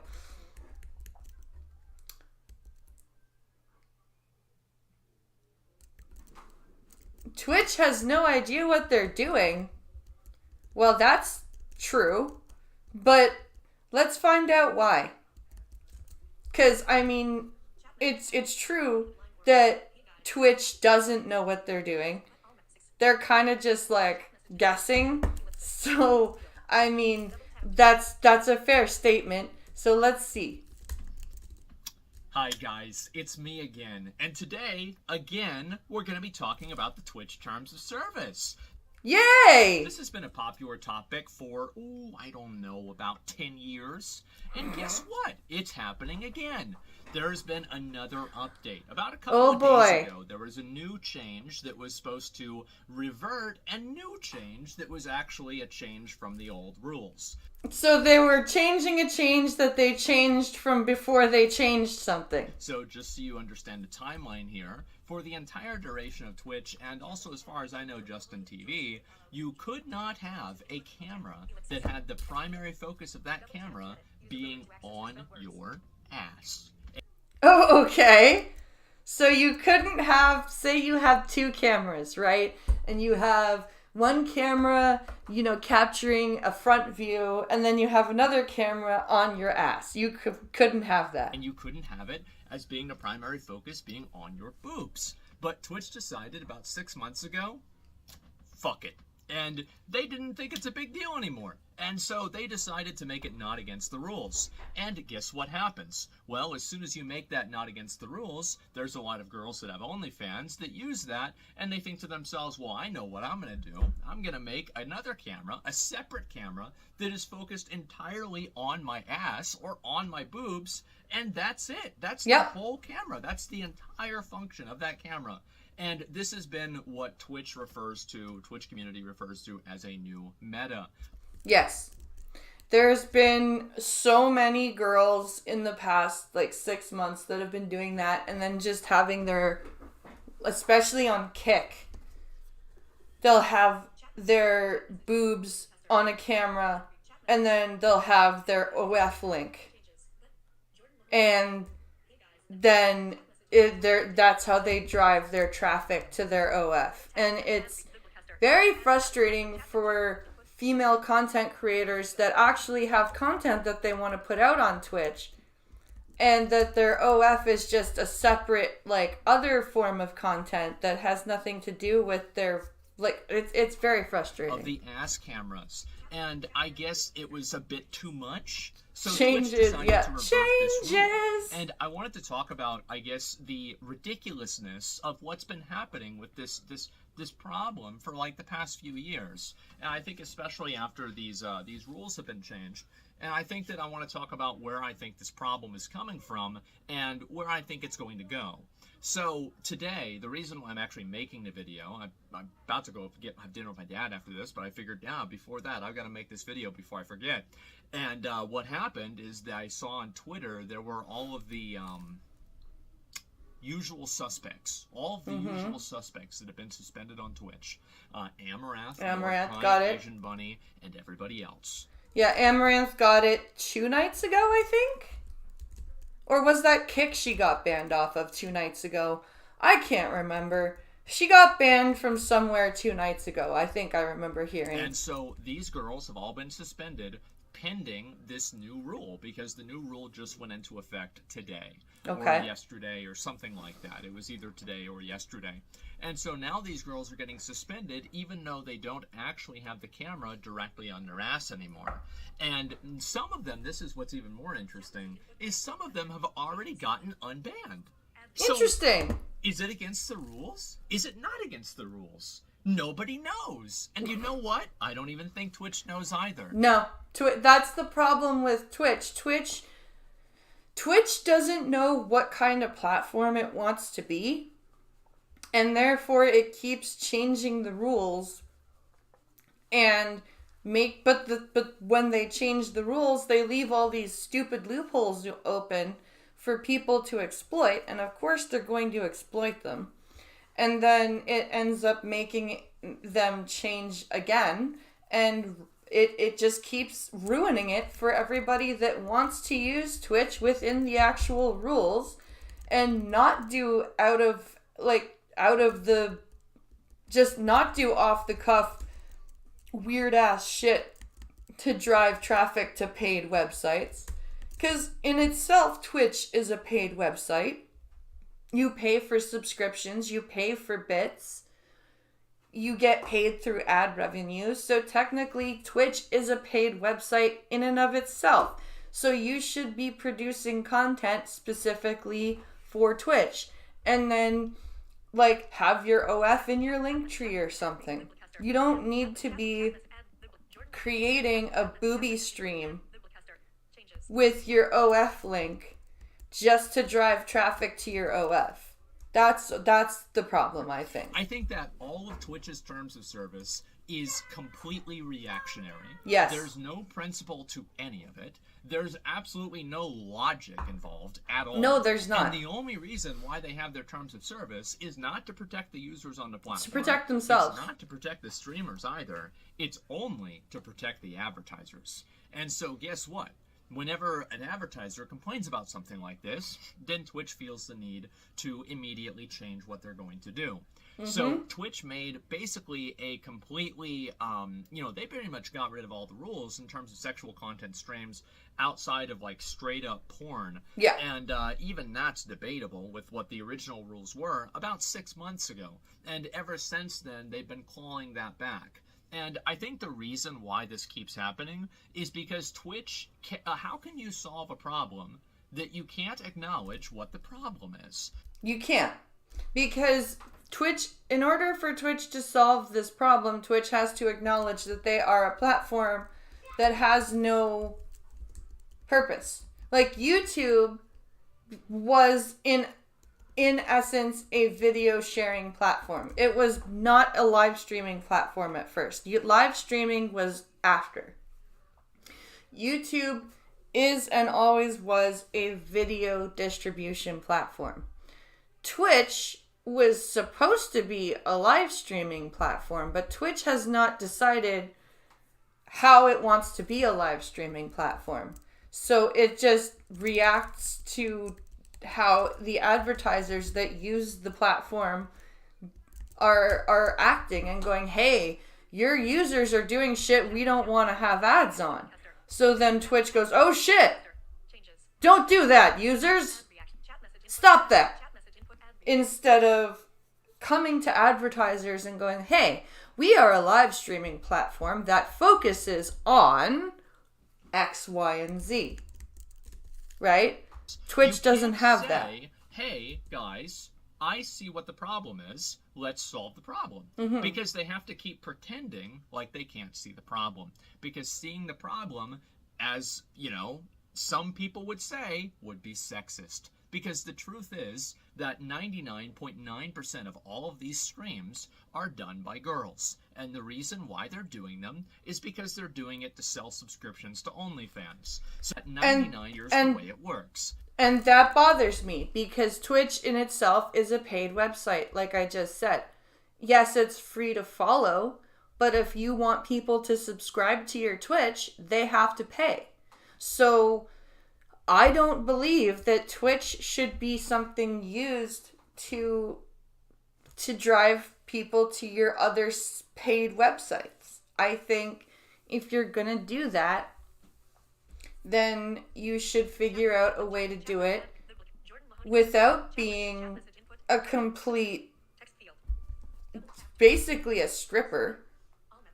Like, that's what your OnlyFans is for. Your OnlyFans is for you to do your raunchy content. Your Twitch shit is supposed to be for your other safe for work stuff. And it's not become that anymore.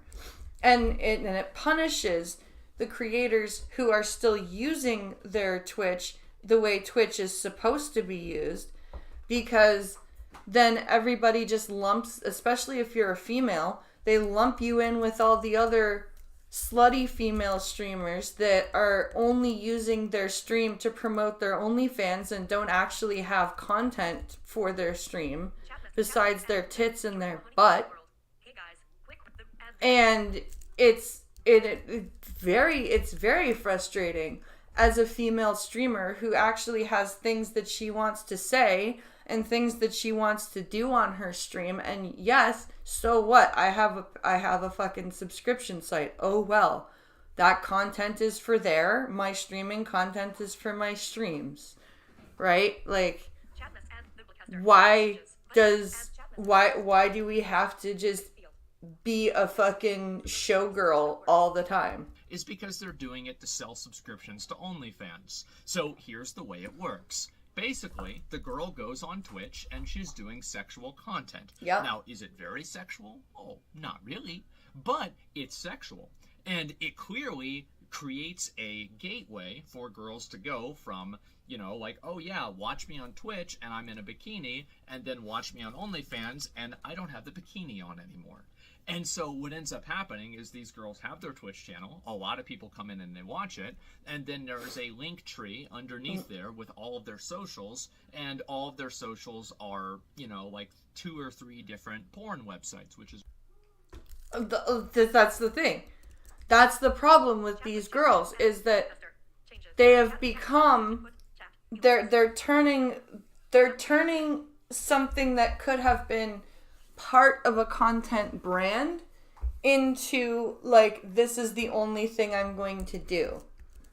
And they've turned themselves into nothing but a sex object.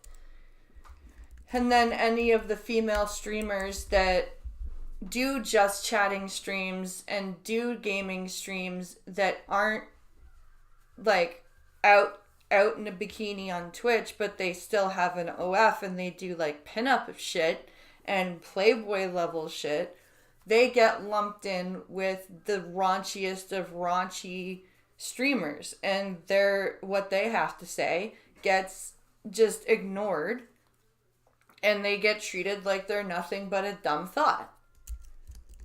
And it's all because of the proliferation of dumb thoughts. It's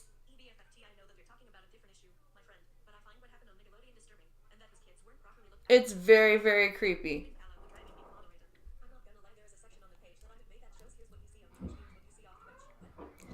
I'm not gonna lie, I have made a section on the page that says, here's what you see on Twitch, here's what you see off Twitch. But that's different.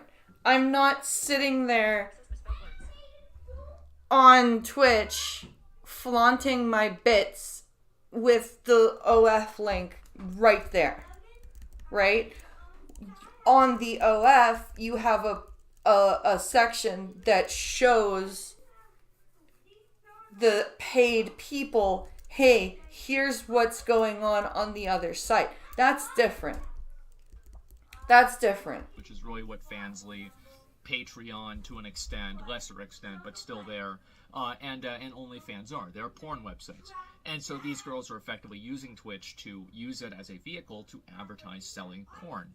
And so I personally don't really give a fuck about this all that much. I don't really view Twitch as some sort of sacred cow. No. Cannot be defiled because, oh, well, you can't come into our video game space and do this. I don't agree with that either. I think if you want to drive people to your OnlyFans and Twitch is how you're going to do it, like, that's fine. But I think Twitch needs to figure out what kind of platform it's going to be and have some actual rules.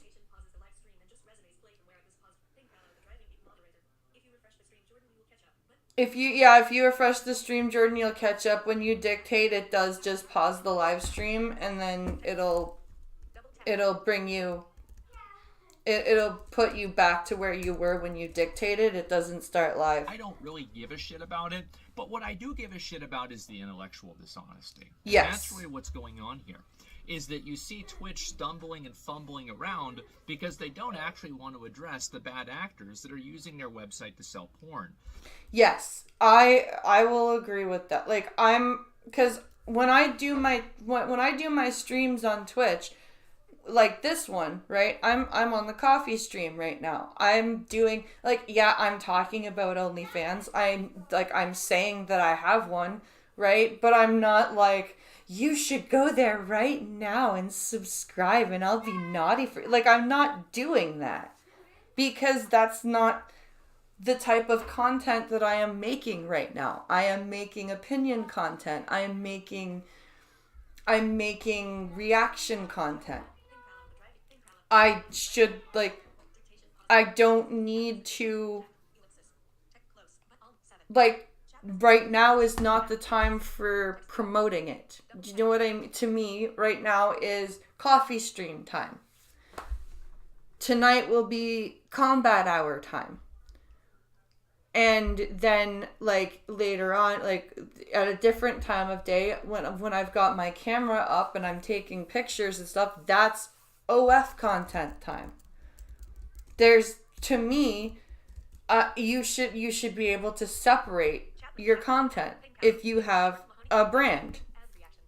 So what they do, and because if they do that, then it could be perceived as sexist. So what they're doing instead is they are making these abstract rules as a reaction to what these girls are doing in order to get around the rules. So what does that do? Well, that just changes what the metas are.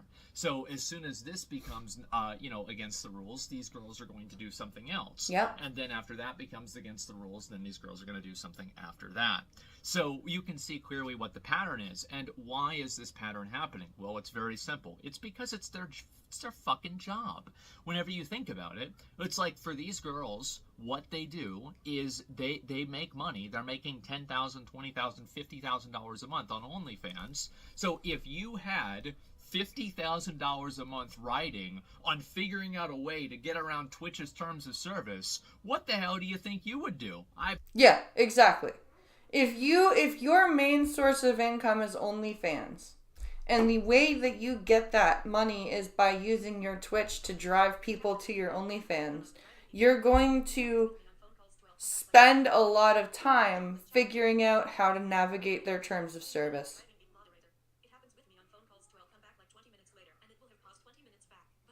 It happens to me on phone calls too. I'll come back like 20 minutes later and I'll be paused 20 minutes back. Oh, that sucks. I bet I'd figure out a way around it.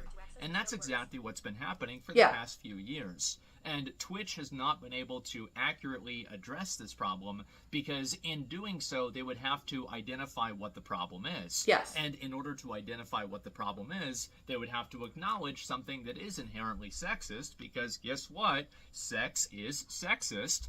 Yeah, they would have to acknowledge that there are a bunch of women who only want to sell porn, which is fine. They're adults. They can do that if they wish to. However, they have decided that Twitch is going to be the way that they're going to sell porn. And it is the way they're doing it is so pushy and so intellectually dishonest that it affects other creators and it affects other female creators. But the shitty part is that these female creators don't care. And the fact that it is pretty much 100% women selling these services and women creating this kind of content. So if you make a rule against that or you're banning them because of that, it is seen as being sexist to some people who probably have never gone outside. But unfortunately on Twitter there's a lot of those. And so that's where all the people who don't go outside congregate. And I want to talk to you guys Twitter about what's going to keep happening. I think that this is going to keep happening for the indefinite future. I don't think that there's going to be a time where Twitch stops doing this until they completely have like an advertiser, like an adpocalypse or something like that. There's never going to be a point where Twitch decides, okay, this is enough. We're going to start banning all of these content creators. I think that Twitch doesn't really care about these content creators one way or another. And that's what I was saying earlier about how I don't really think that Twitch cares about its own TOS either. All the TOS exists for is just simply to protect advertisers and make sure that the advertisers don't leave. Yeah, that's all Twitch cares about. Twitch only cares about the advertiser's revenue. So they don't care about the moral and ethical obligations of standing up to their own terms of service. All they care about is, do the ads stay?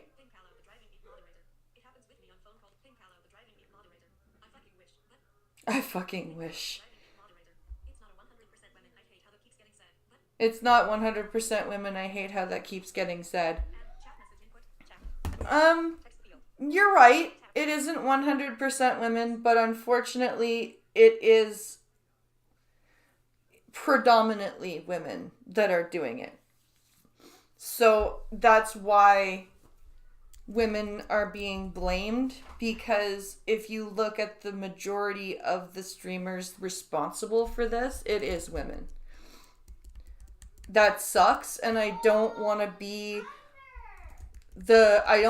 like the self-hating hypocrite or whatever, right? Like, I don't want to be that woman with the OnlyFans that's like, fuck OnlyFans women, because that's not what I'm doing. But the crappy part is that unfortunately, if you look at the majority of the streamers that are selling porn on Twitch, it is mostly going to be women, which is annoying.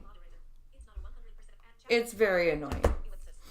Because as I say, it hurts the other female creators that don't make their Twitch streams about pushing traffic to their OnlyFans. It hurts male creators that don't even have an OnlyFans and just want to be creating on Twitch.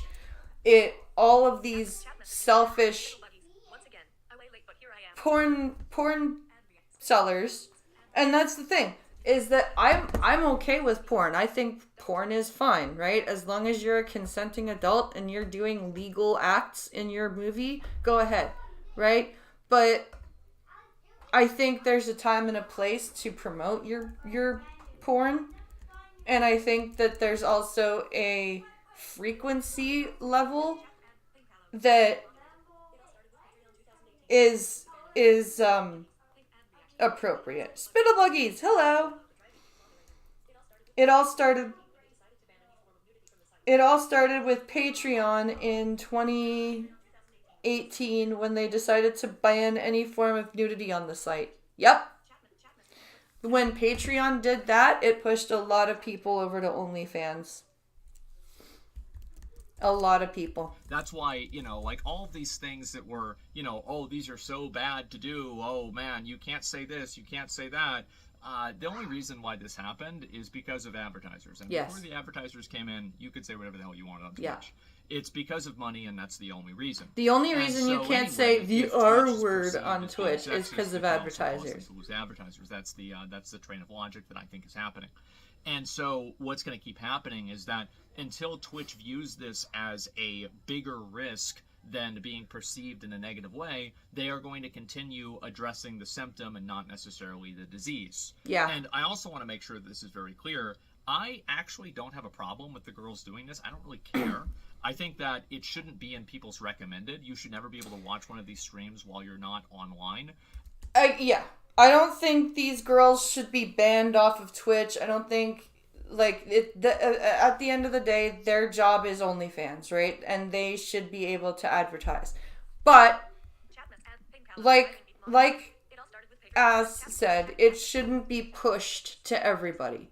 There should be a category that says adults NSFW, right?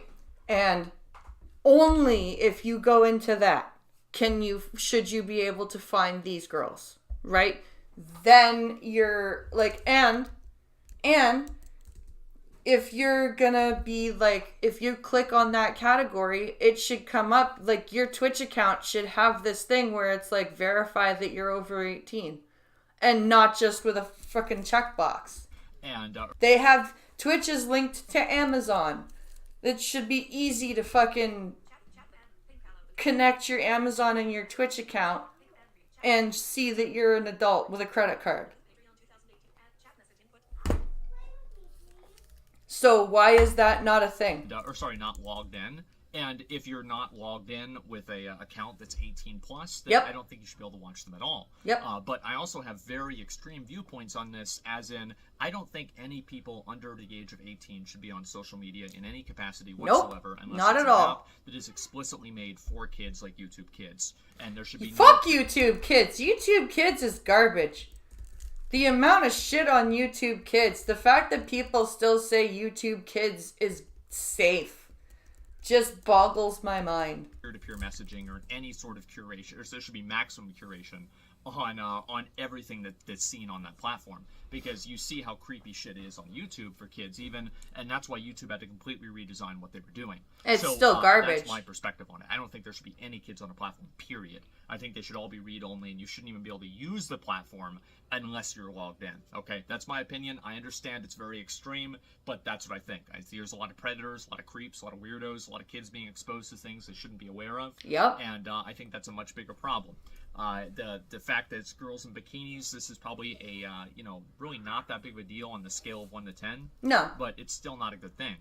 And so anyway, what ends up happening is that you see people that are obviously very upset about this, and I can understand why, because I think the reason why a lot of people are upset about the Twitch rules and the way this works is because of what I said with the intellectual dishonesty of it. I think that's why, for example, whenever content is just very overtly sexual, people don't really care as much about it, but whenever it's somebody who's doing something like body painting, but all of their body painting includes exclusively body painting their breasts. Yeah, that's, you can't, if you're gonna, like, there are some days when I'm feeling extra sexy and I'll dress up really sexy, right? And, like, it's obvious that I'm hoping that dressing like that will bring in some more viewers. But I'm not gonna pretend, like, I'm not just gonna be like, that's not happening. Make it so in order for them to watch you, they have to be a follower. Yep.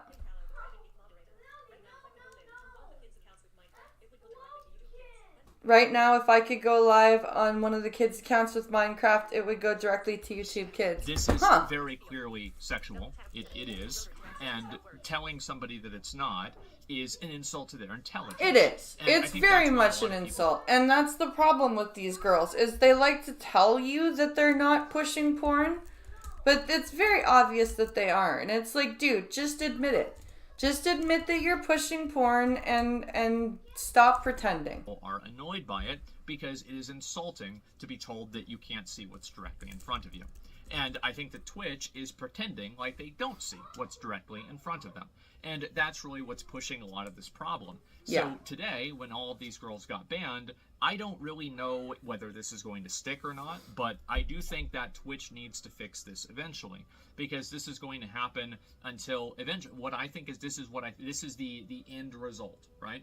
The end result will be that at some point in time, there becomes a large enough zeitgeist of Twitch is using the platform that, is not very well moderated for minors to basically advertise porn. And the moment that happens, and there's a big article about this, you're going to see Twitch completely change their rules. Because again, Twitch has no actual identity or ideals or principles or values or morals with their TOS.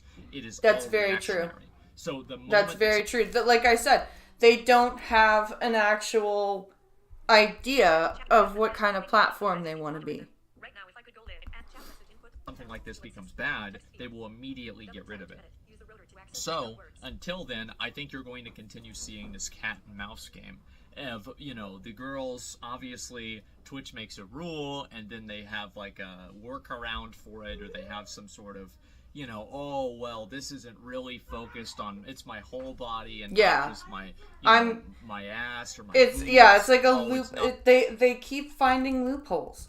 They keep finding loopholes to exploit, and as long as Twitch keeps being lackluster about their TOS and keeps just responding to advertisers instead of making this a good, stable platform for creators, then it's going to keep happening. Not the same thing. So I think you're going to see this cat and mouse game continue over and over and over. Because again, Twitch refuses to acknowledge what the problem really is. And I find this to be quite entertaining. I do. I think it's entertaining. It doesn't really affect me. I don't really care about it a whole lot. The truth is that if you look at overall Twitch traffic, the amount of people that are following and watching these streams is such a tremendous minority that it's not really worth taking seriously. But at the same time, it's one of those things where even though it's probably like 1% of the platform, if that, If you look at overall traffic, you can look this up yourself if you want. I looked it up and I figured it out because I was curious, how many people are really watching this stuff, how many people really care. It's probably about like 1% or so, and it's definitely not more than 3. So the point is that I don't think that Twitch really cares that much about this. They just want to make money as much as they can without having anything get in the way of that. And so what they're going to do is ignore this as much as they possibly can until some point there comes a big-ass story breaks. An enough is enough moment, and Twitch decides to ban all these people. And they won't. That's the thing. They're not going to ban all these people. What they're going to do is they're going to create some crazy-ass set of draconian rules that are going to punish all of the other creators. And then they're going to keep the rule-breaking creators on the platform, and they're just going to find another loophole in the draconian rules, and they're going to exploit it, and the rest of us are going to get fucked. Because the problem is that, like I just said, I know it doesn't affect Asmongold, but it affects streamers like me, who are female and do have an OnlyFans, but don't sit there and it's not like a XXX page, right? And I get lumped in with all the women that make XXX pages and push their XXX pages every 30 seconds of the day.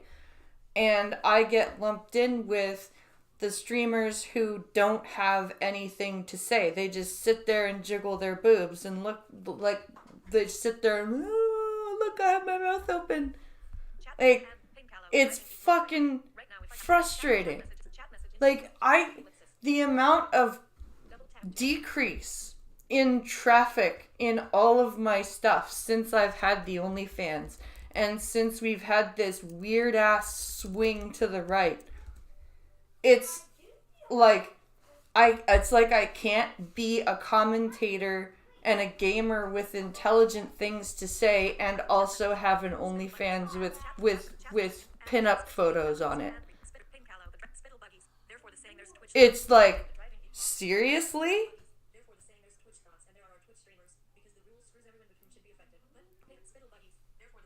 Therefore the saying is there's Twitch thoughts and there are Twitch streamers. But because the rules screws everyone but whom should be affected. Yep. Exactly. Literally, it's interesting. The amount of people even online that I considered friends that just completely fucked off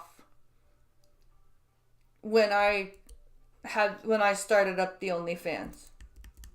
It was fascinating. It was absolutely fascinating. My opinions, my love for debate and discussion, my love of gaming, none of that went away. The only thing that changed was that I had an OnlyFans with Playboy style pictures on it. And the amount of people in the commentary community that just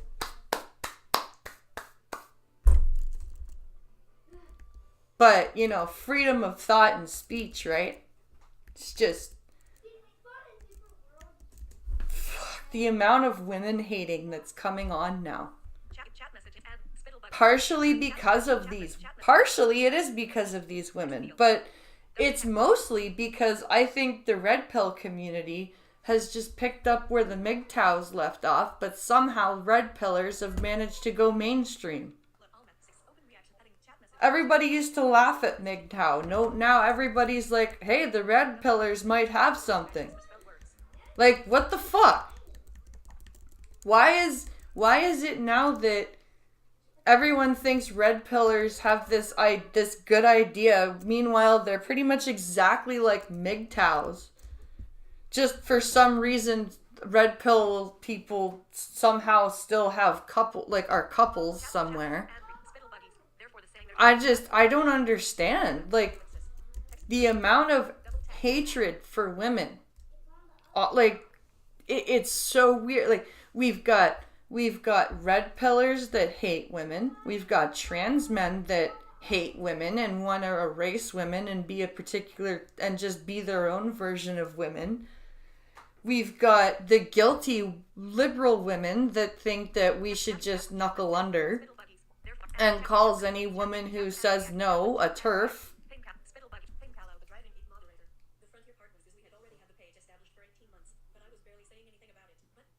The funnier part was that we had already had the page established for 18 months, but I was barely saying anything about it. Yeah. We weren't really advertising the page at first, and then we just said, fuck it, we're gonna start advertising it. And the minute we did, it was like everybody was just like, no, fuck that. Blind Press is a dirty whore now.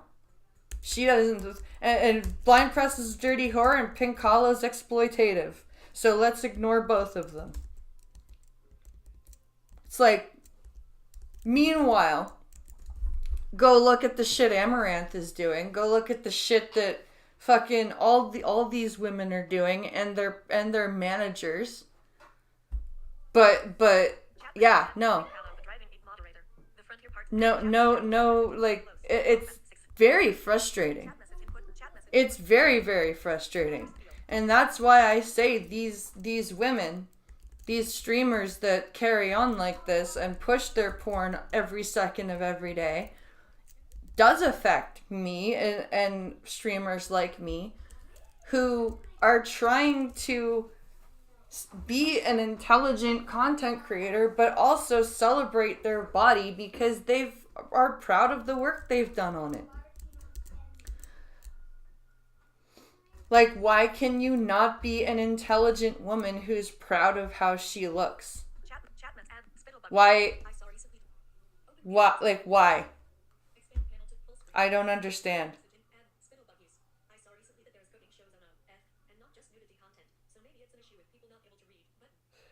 I saw recently that there is cooking content on OF and not just nudity content, so maybe the issue is people not able to read.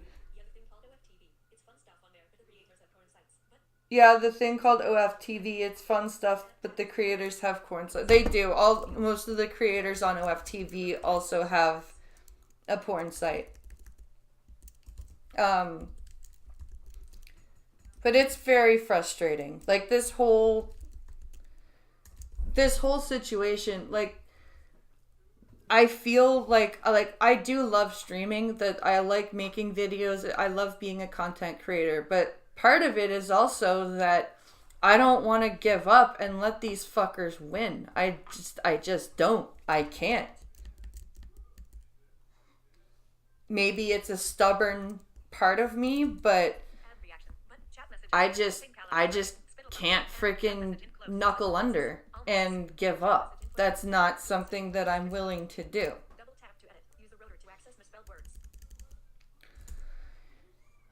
Well, we've come to 2.5 hours, and I think we have just been invaded again by another child. So I am going to end here and make sure that everything's good with the kids and get us outside. I will be back tonight with the combat hour, and the Sightless One and I are going to play some more matches, so you won't want to miss that. And I'll be back tomorrow with another coffee stream, and the kids will be back in school. So that will be back to normal, and I won't have to worry about listening for kids and making sure everything's okay. So thank you for watching. I'll be back tonight for the combat hour, and I'll see you tomorrow for another coffee stream. Have a wonderful rest of your Monday, and if you're having a holiday, enjoy it. Thank you for watching, and I'll see you later. Bye, guys!